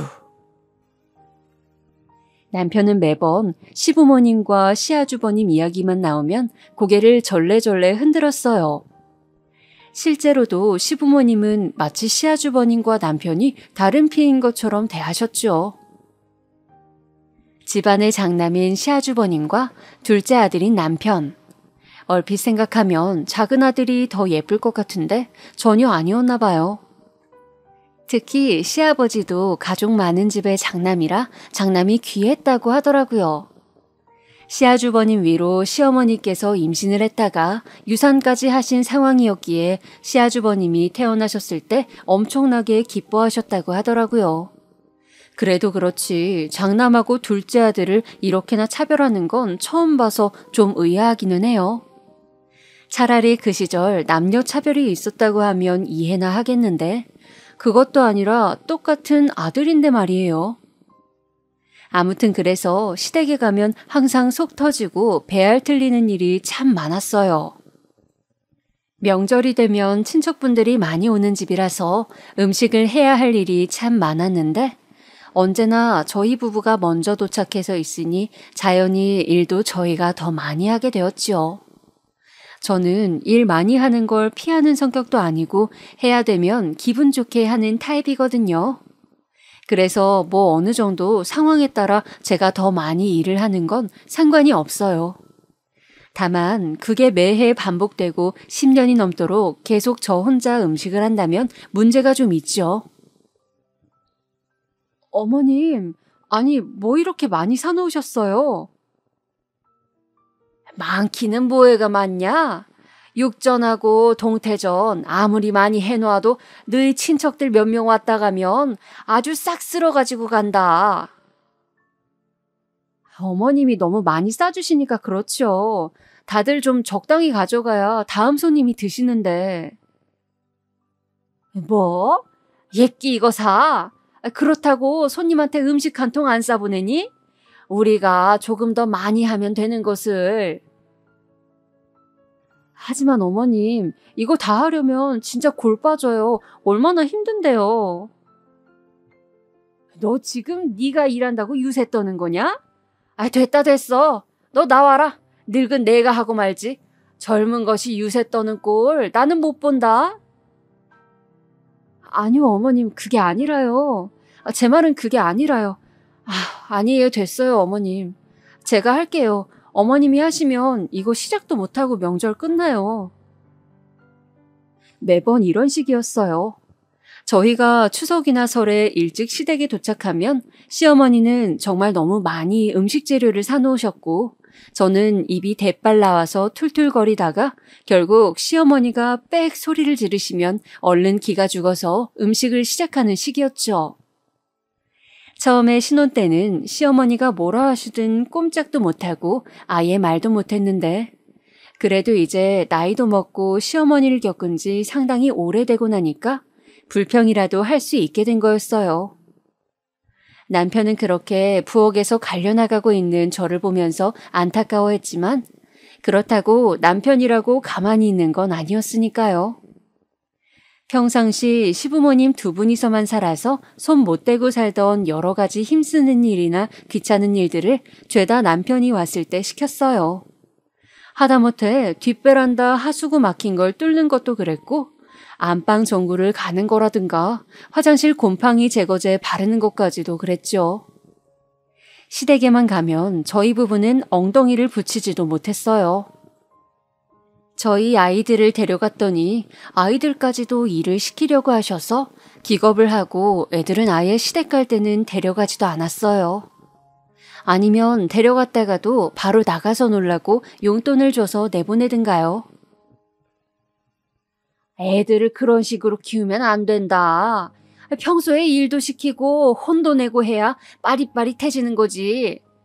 애비를 내가 그렇게 키워서 저렇게 모든 일을 잘하게 된 거란다. 너희 애들 너무 둔해 빠지고 일을 못해. 아유, 어머님. 집에서는 애들이 지들 먹은 거 직접 설거지도 하고 집 청소도 하고 잘해요.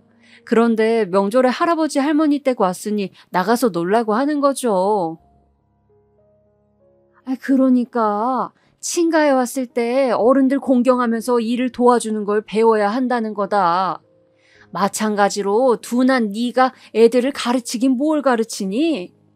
좀 더 시댁에도 자주 다니고 시부모님 공경도 하고 그래야 하는데 그 기본적인 것도 안 하면서. 시어머니가 그렇게 저한테 속사포로 쏘아붙이면 시아버지는 맞는 말이라는 듯 옆에서 고개를 끄덕이고 있었어요.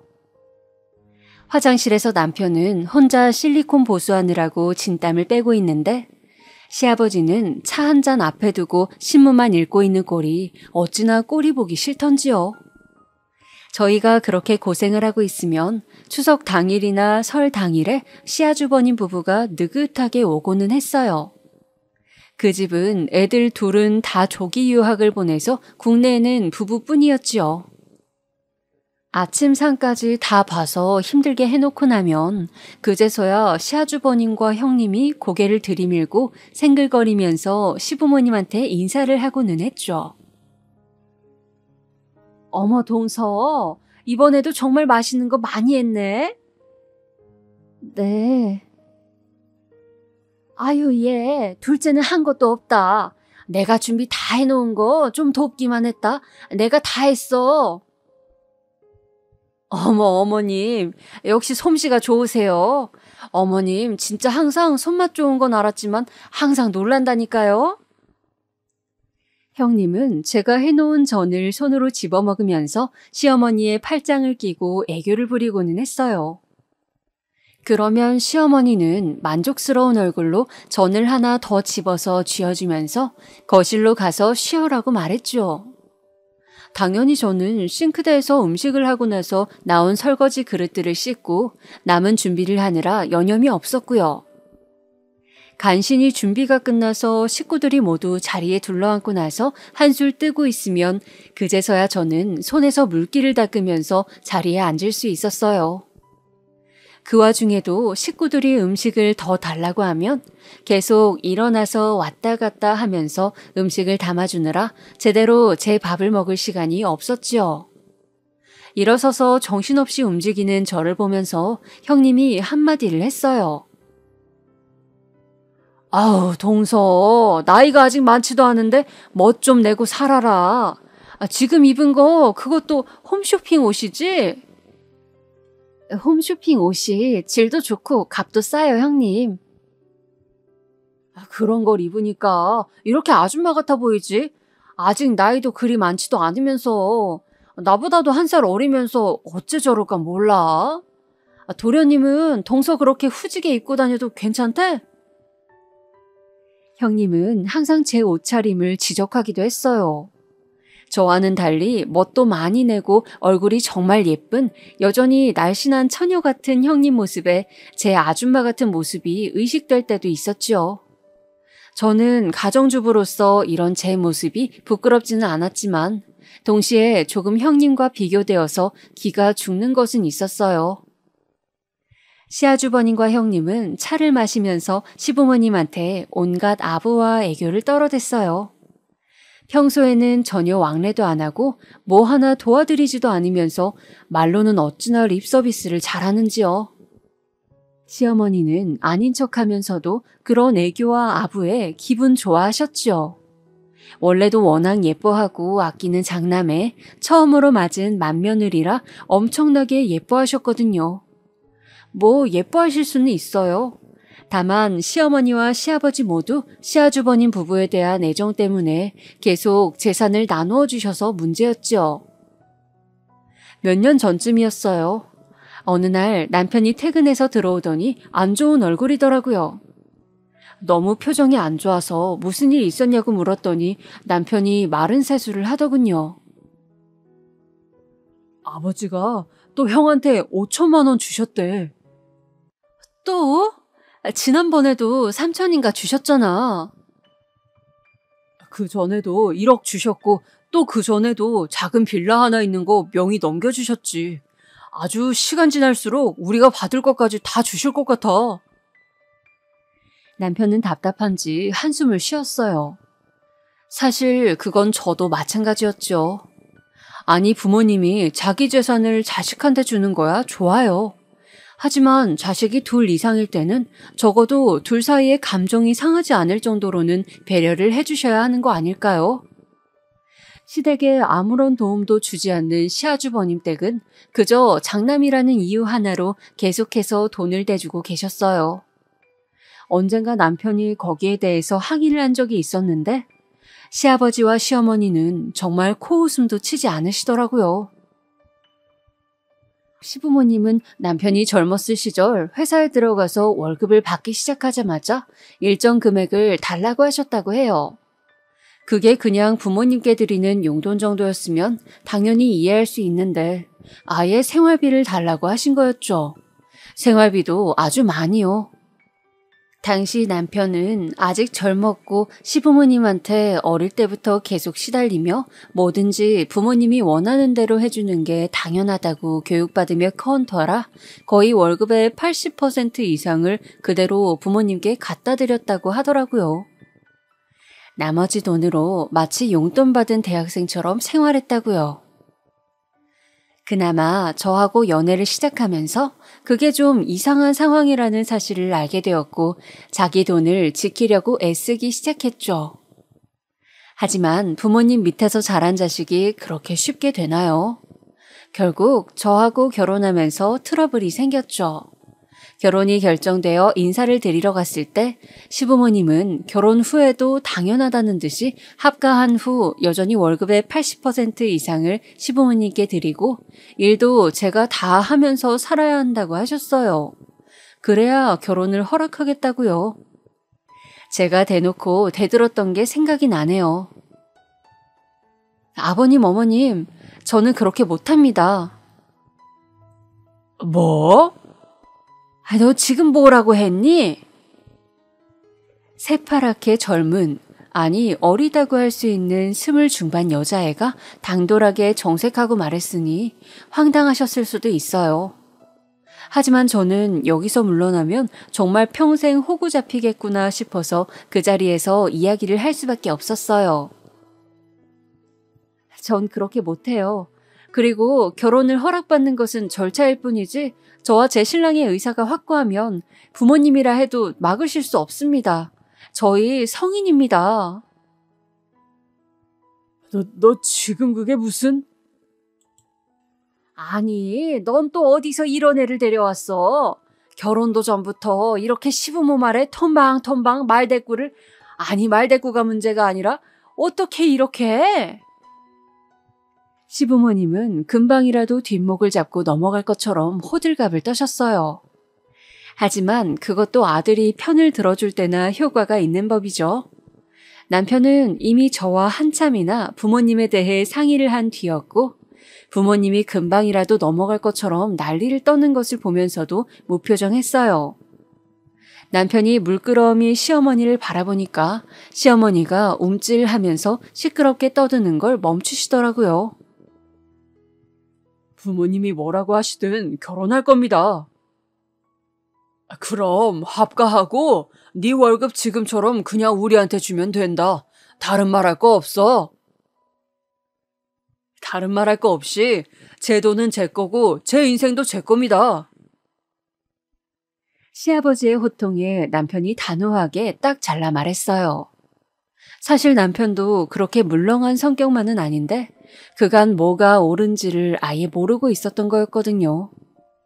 시아버지와 시어머니는 난생 처음 보는 남편의 모습에 너무 놀랐는지 말을 잃은 채로 쳐다보고 계셨고 저는 속으로 만족스러워했죠.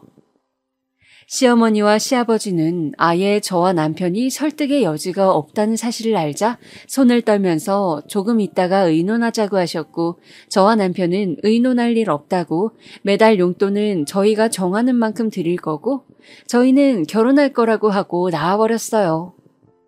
그렇게 한 결혼이었어요. 시부모님은 그때 저희가 그렇게 말한 이후로 다시는 거기에 대해서 말씀을 하지 못하셨어요. 아마 평생 얌전하게 순종적이던 아들이 난생 처음 대들었던 것이 충격이었는지도 모르겠어요. 아마 저를 엄청 욕하셨을지도 모르죠. 나쁜 며느리년이 들어와서 아들 버릇 다 망쳤다고요. 하지만 그런 덕분에 저희는 합리적인 선에서 시부모님께 용돈을 드리고 저희 살림을 꾸려나갈 수가 있었어요.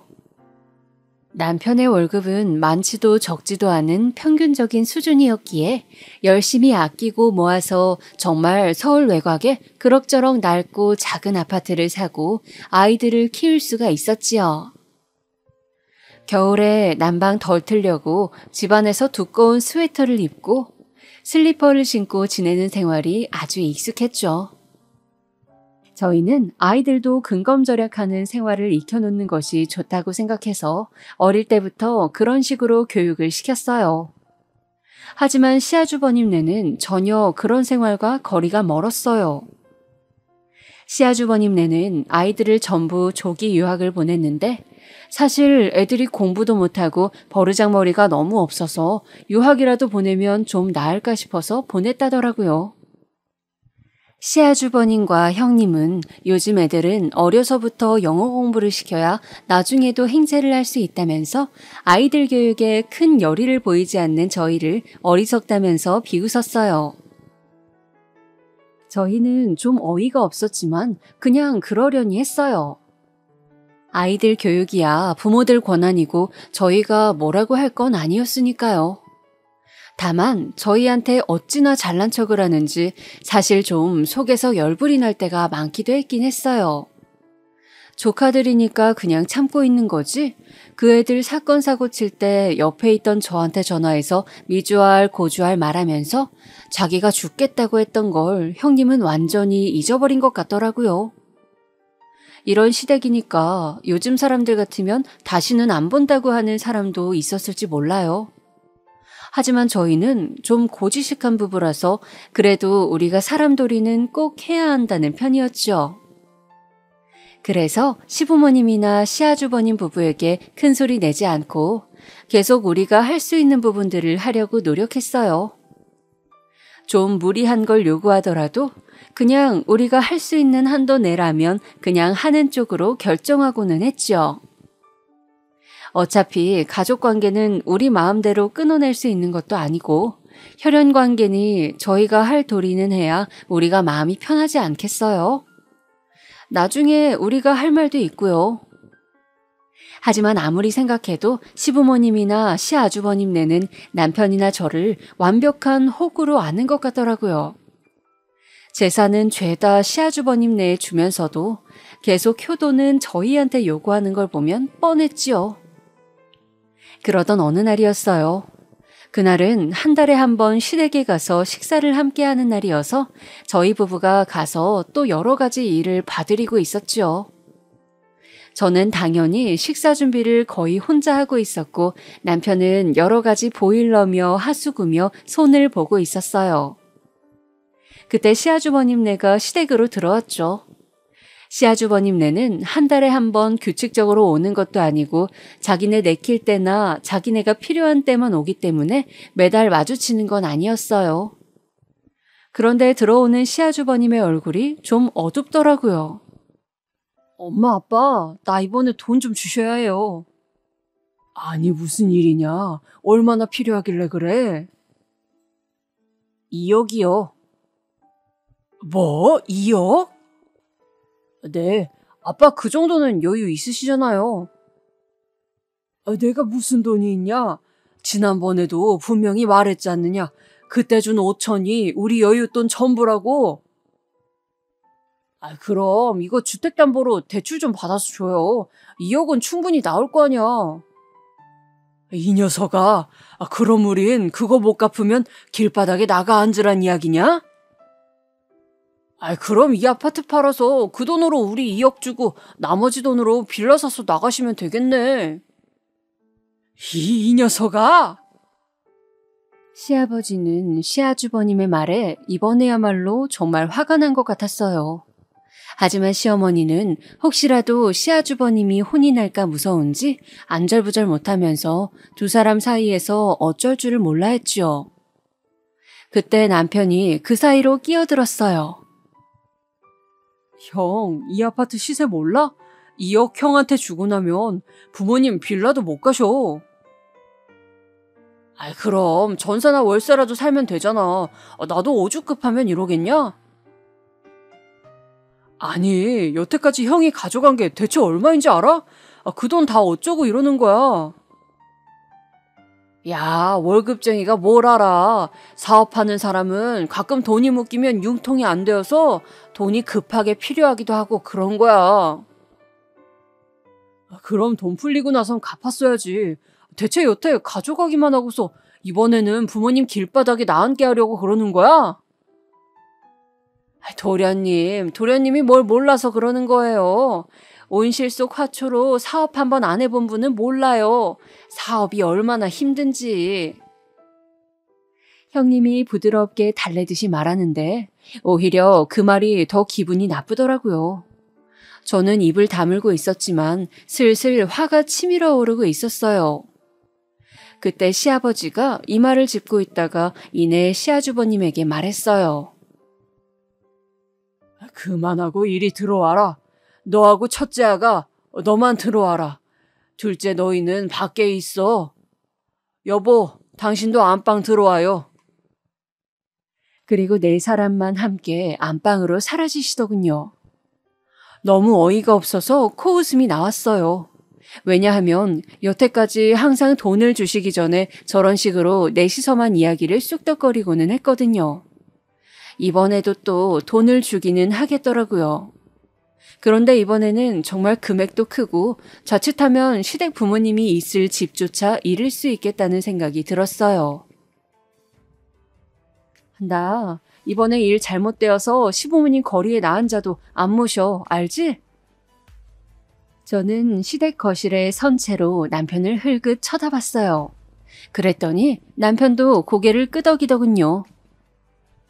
당연하지. 나부터도 안 모셔. 미쳤어? 시아주버님 내가 모시라고 해. 아주 작당들을 하셨어. 좋겠어 아주. 저는 짜증이 나서 남편하고 먼저 식탁에 앉아서 밥을 먹어버렸어요. 제가 애써 해놓은 음식들이 다 식어가고 있더라고요. 한참 후에 안방에서 나온 시부모님과 시아주버님네의 표정은 상반되었어요. 시부모님의 표정은 결코 밝다고 하지 못할 표정이더군요. 아마 이번에도 돈을 주면 절대 받지 못하고 자칫하면 진짜 거리로 나앉을 수도 있다는 사실을 깨달아서였겠죠. 그리고 시아주버님네는 이번에도 성공했다는 듯 아주 해맑고 기뻐 보였어요. 식사들 하세요. 다 차려놨으니까요. 어머, 고마워 동서. 아유, 내가 이래서 시댁 오는 걸 좋아해. 시댁 오는 거 좋아하는 며느리 요즘 참 드물어요, 어머님. 근데 전 좋더라고요.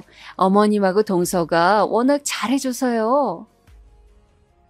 형님이 입에 발린 소리로 칭찬을 떠들어댔어요. 시어머니는 평소라면 거기에 넘어가서 해볼래 했을 텐데 이번에는 좀 표정이 안 좋은 채로 고개만 끄덕이시더군요. 저희 부부는 자리에서 일어서서 식탁에 자리를 내드렸어요. 어머, 이렇게 찌개를 먼저 먹어놓고 그냥 일어서면 어떻게 해? 좀 데워오고 반찬도 좀 새로 꺼내고. 형님이 하세요. 제 차가운 말에 형님이 놀란 듯 눈을 크게 뜨더라고요. 저는 좀 짜증이 났어요. 아니 참는 것도 한도가 있지. 당장 눈앞에서 시부모님의 재산 중 2억을 가져가는 꼴을 보고서 더 이상 참기가 힘들더라고요. 사실 시부모님이 돌아가시면 저희가 받을 유산이기도 하잖아요.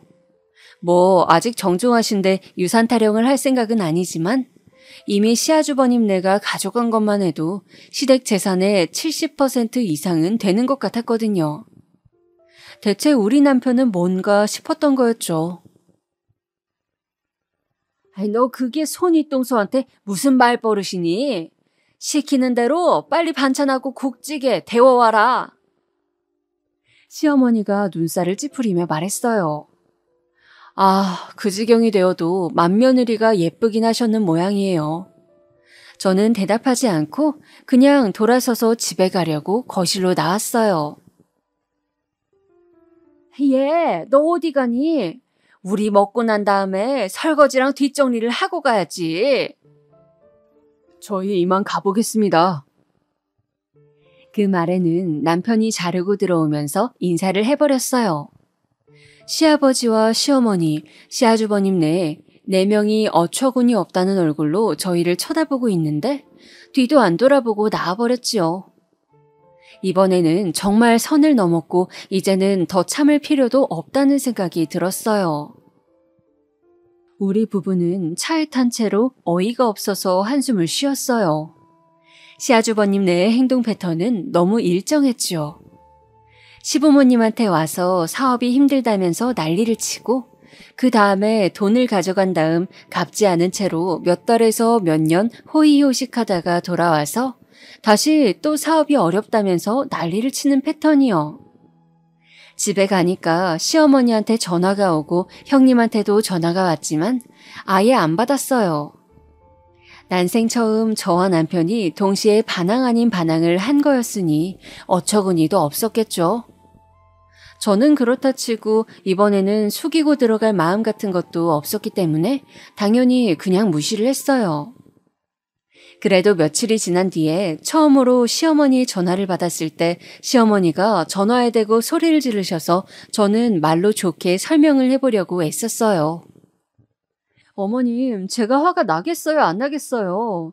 시아주버님네는 부모님한테 의무는 전혀 안 하면서 자기네가 하고 싶은 것만 하잖아요.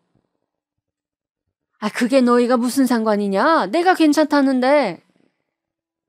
어머님, 그만큼을 저희가 더 해야 하잖아요. 당연히 상관이 있죠.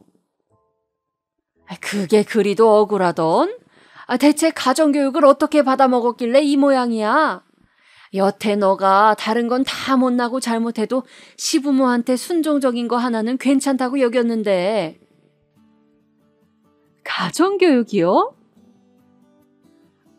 가정교육 운운하시는데 화가 확 나더라고요. 저는 그래서 시어머니가 큰 소리를 떠드는 걸 얼마 더 듣다가 그냥 전화를 끊어버렸어요.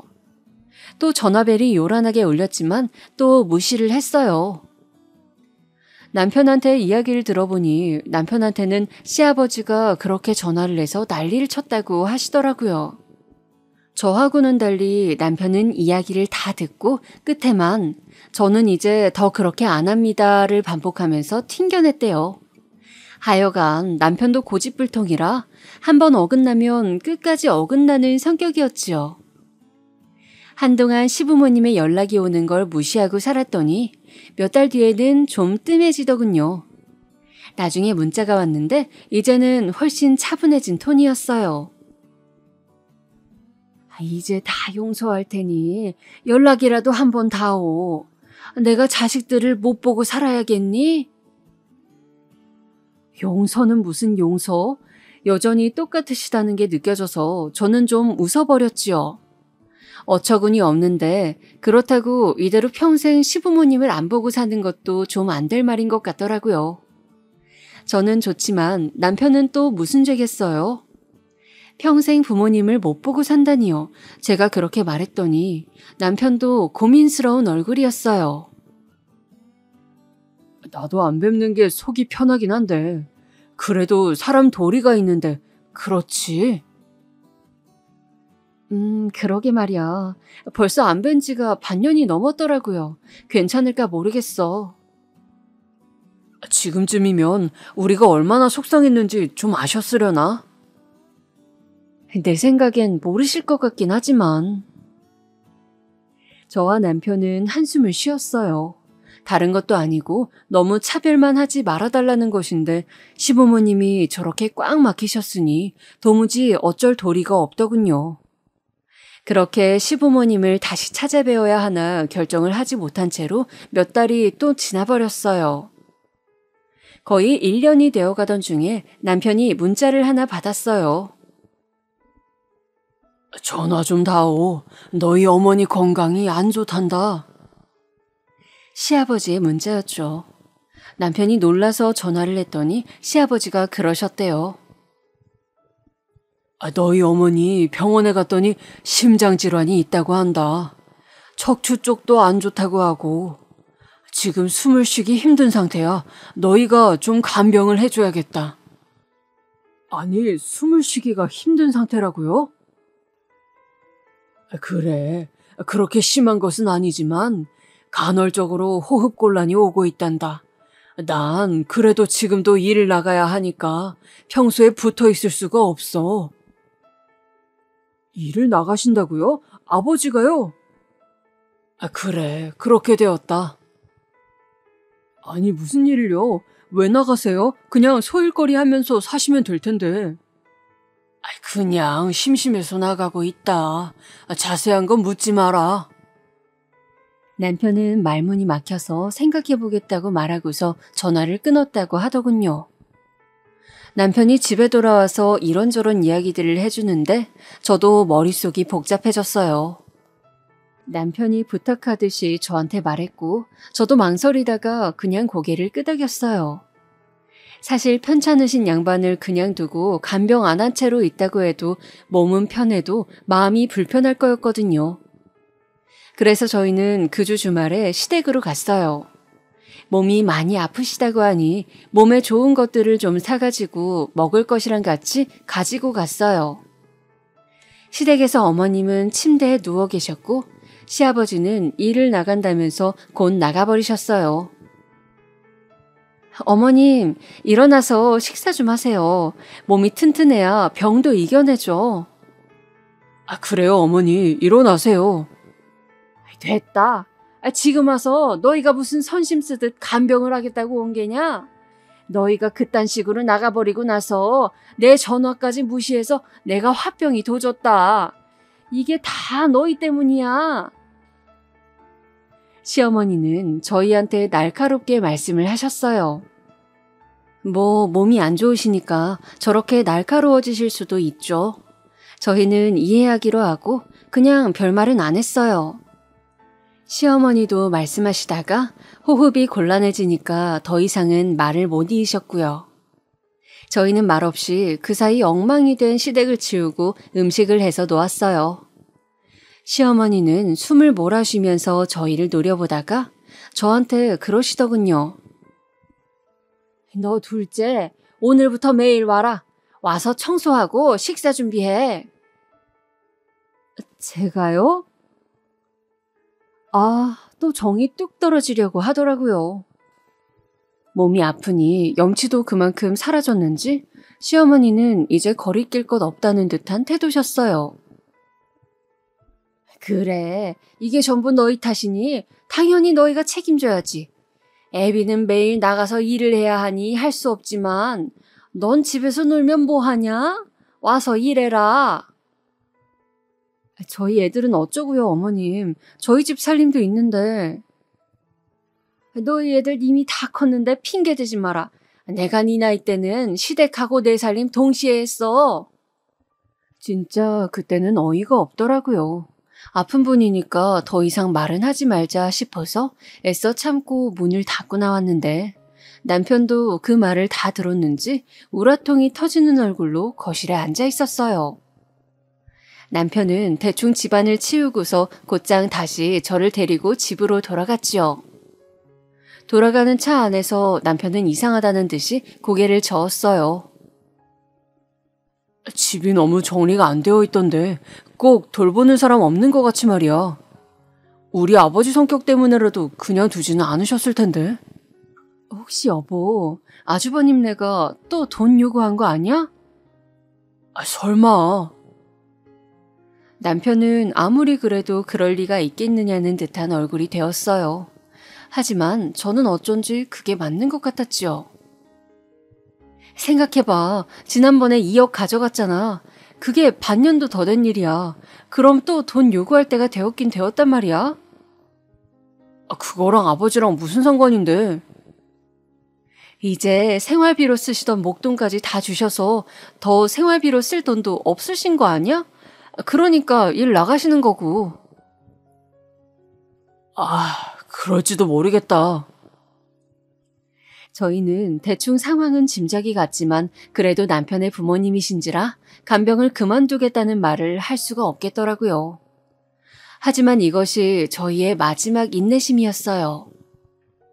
저나 남편이나 한 번만 더 시댁이나 시아주버님이 이런 식으로 나오면 간병이고 뭐고 다시는 안 보고 살 마음이 점점 더 짙게 쌓이고 있었어요.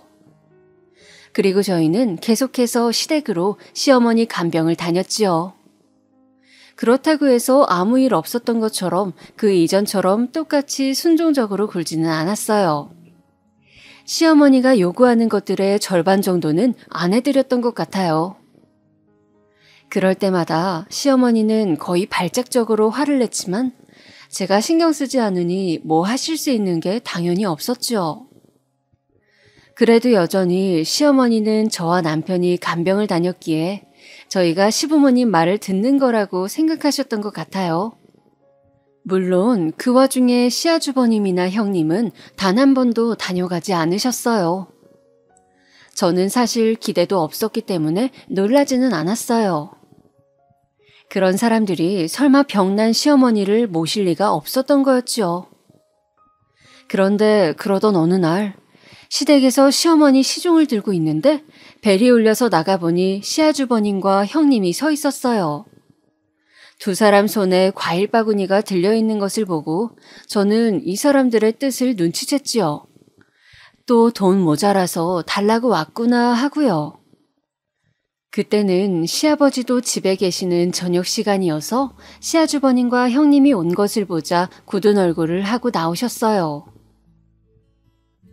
네 어머니한테 전화로 이야기한 거 나도 들었다. 일단 안방으로 들어오너라. 아니, 또다시 그 패턴이었어요. 그렇게 당하셨으면 전 당연히 문전박대에서 내쫓을 줄 알았는데 말이에요. 그때 시댁에는 남편이 없고 저 혼자 있었는데 어떻게 해야 할지를 모르겠더라고요.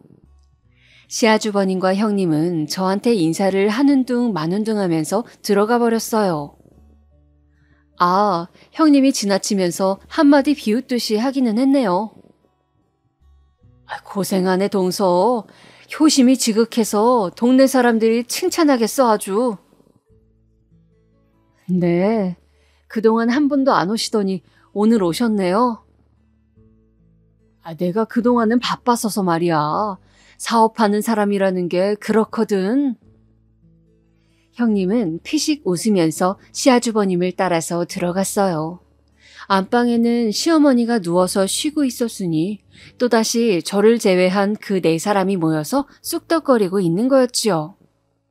저는 참을 수가 없어서 집에 있는 남편에게 전화를 해서 곧 오라고 했어요. 남편은 곧장 달려와서 대략 30분 뒤에 시댁에 도착해서 급히 들어오더라고요.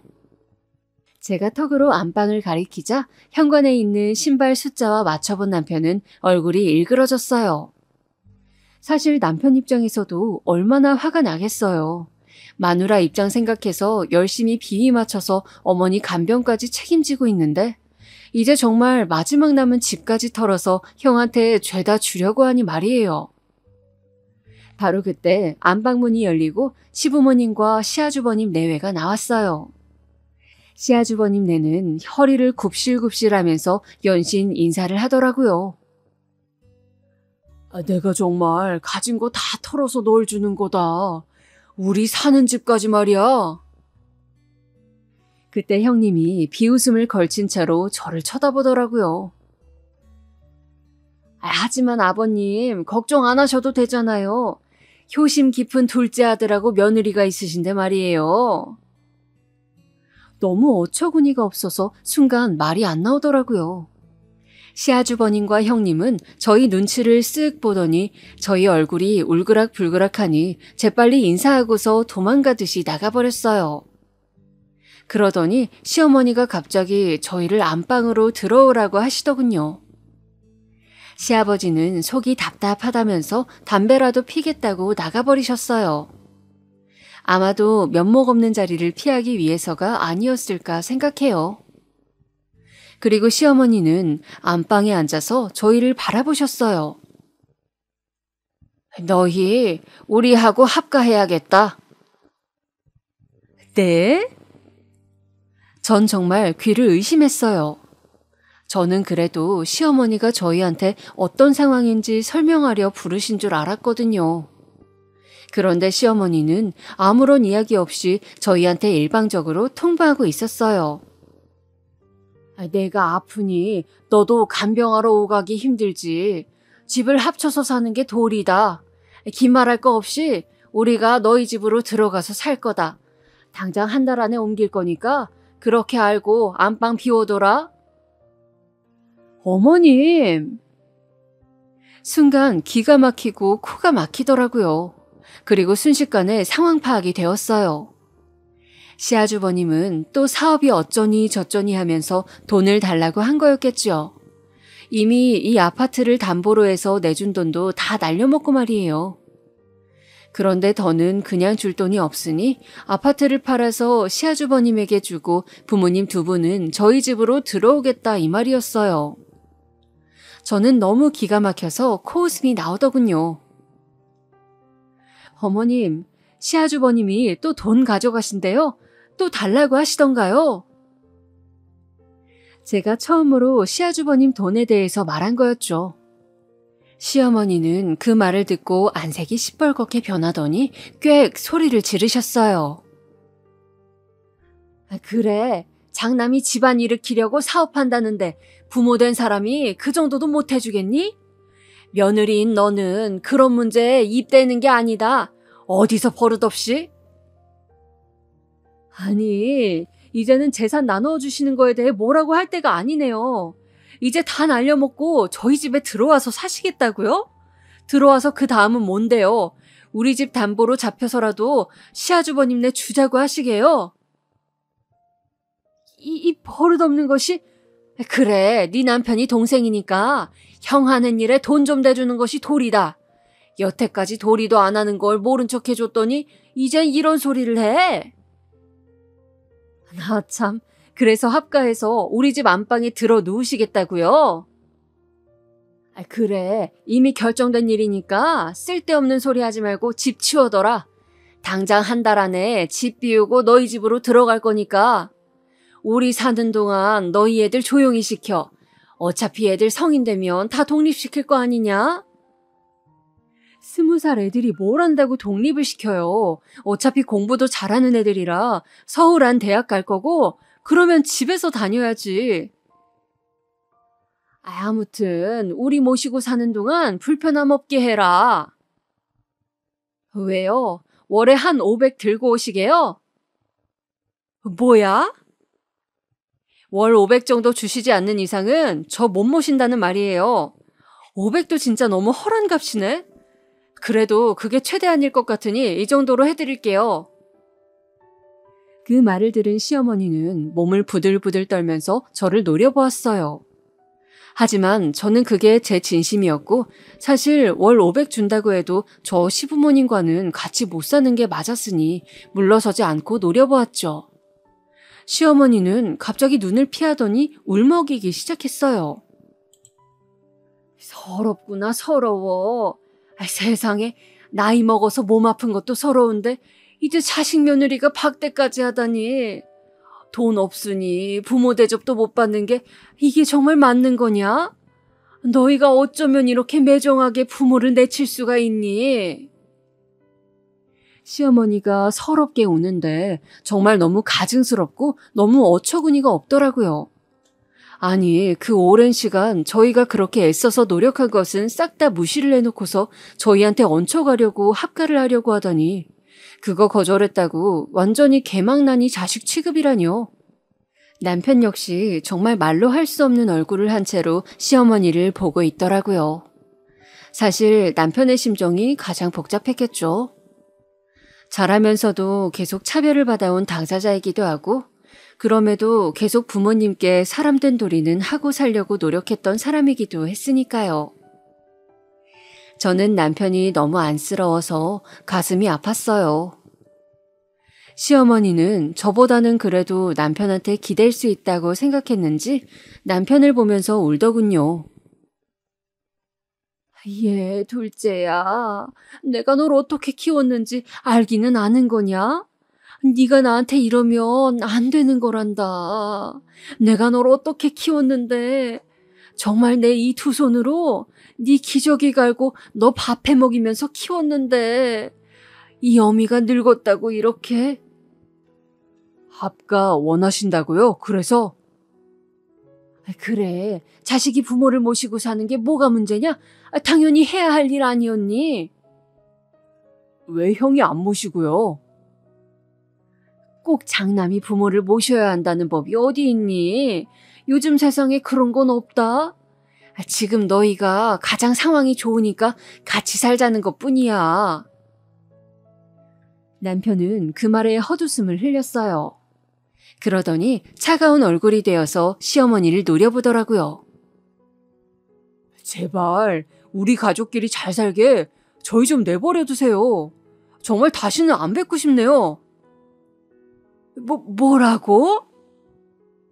시어머니는 그동안 순종적이던 남편이 하는 말에 충격을 받은 듯 얼굴이 실룩거렸어요. 다시는 안 뵐 수 있게 어딘가 저 멀리로 꺼져주시라는 말씀이에요. 이 아파트 팔아서 형한테 줘서 어머니 아버지가 길거리에 나앉든 말든 저하고는 아무런 상관이 없는 일이니까요. 그걸 저한테 책임지라고 하지 마세요. 전 이제 할 만큼 했으니까. 남편은 저보다도 더 매몰찬 말투로 말하고 자리에서 일어섰어요. 시어머니는 너무 당황스러운지 남편의 바짓가랑이를 붙들려고 했지만 남편은 몸을 피해버리고서는 저의 손을 잡고 곧장 시댁을 나와버렸어요.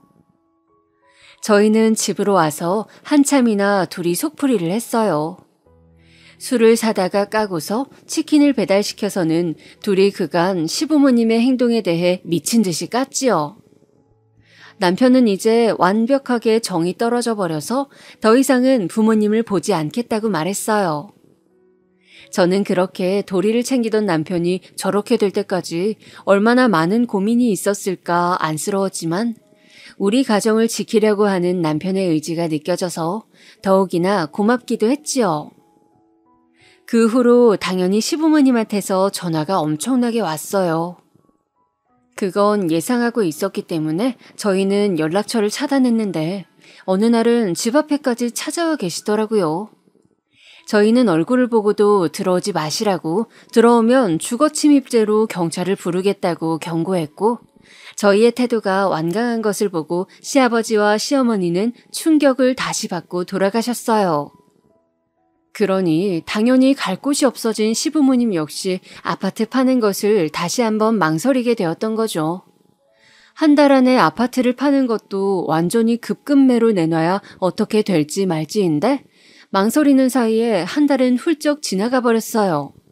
그 후에 시아주버님한테 전화가 와서 소리를 지르더군요. 너희들 때문에 내가 빚을 못 갚았잖아. 이 빌어먹을 것들. 아, 그러셨구나. 저는 더 이상 들을 가치도 없는 것 같아서 전화를 끊어버렸어요. 아마도 시부모님은 아파트를 파는데 실패했고 시아주버님은 급한 빚을 갚지 못해 난리가 난 모양이었죠. 그래서 오랫동안 시달리던 시댁 시집살이에서 벗어났으니 저야 좋은 일이었어요. 다만 부모님을 평생 안 보겠다고 결정한 남편은 좀 안쓰러웠지만요. 그래도 한편으로는 또 남편도 홀가분한 것 같더라고요. 제 사연은 여기까지입니다. 즐거운 시간 되셨기를 바랄게요.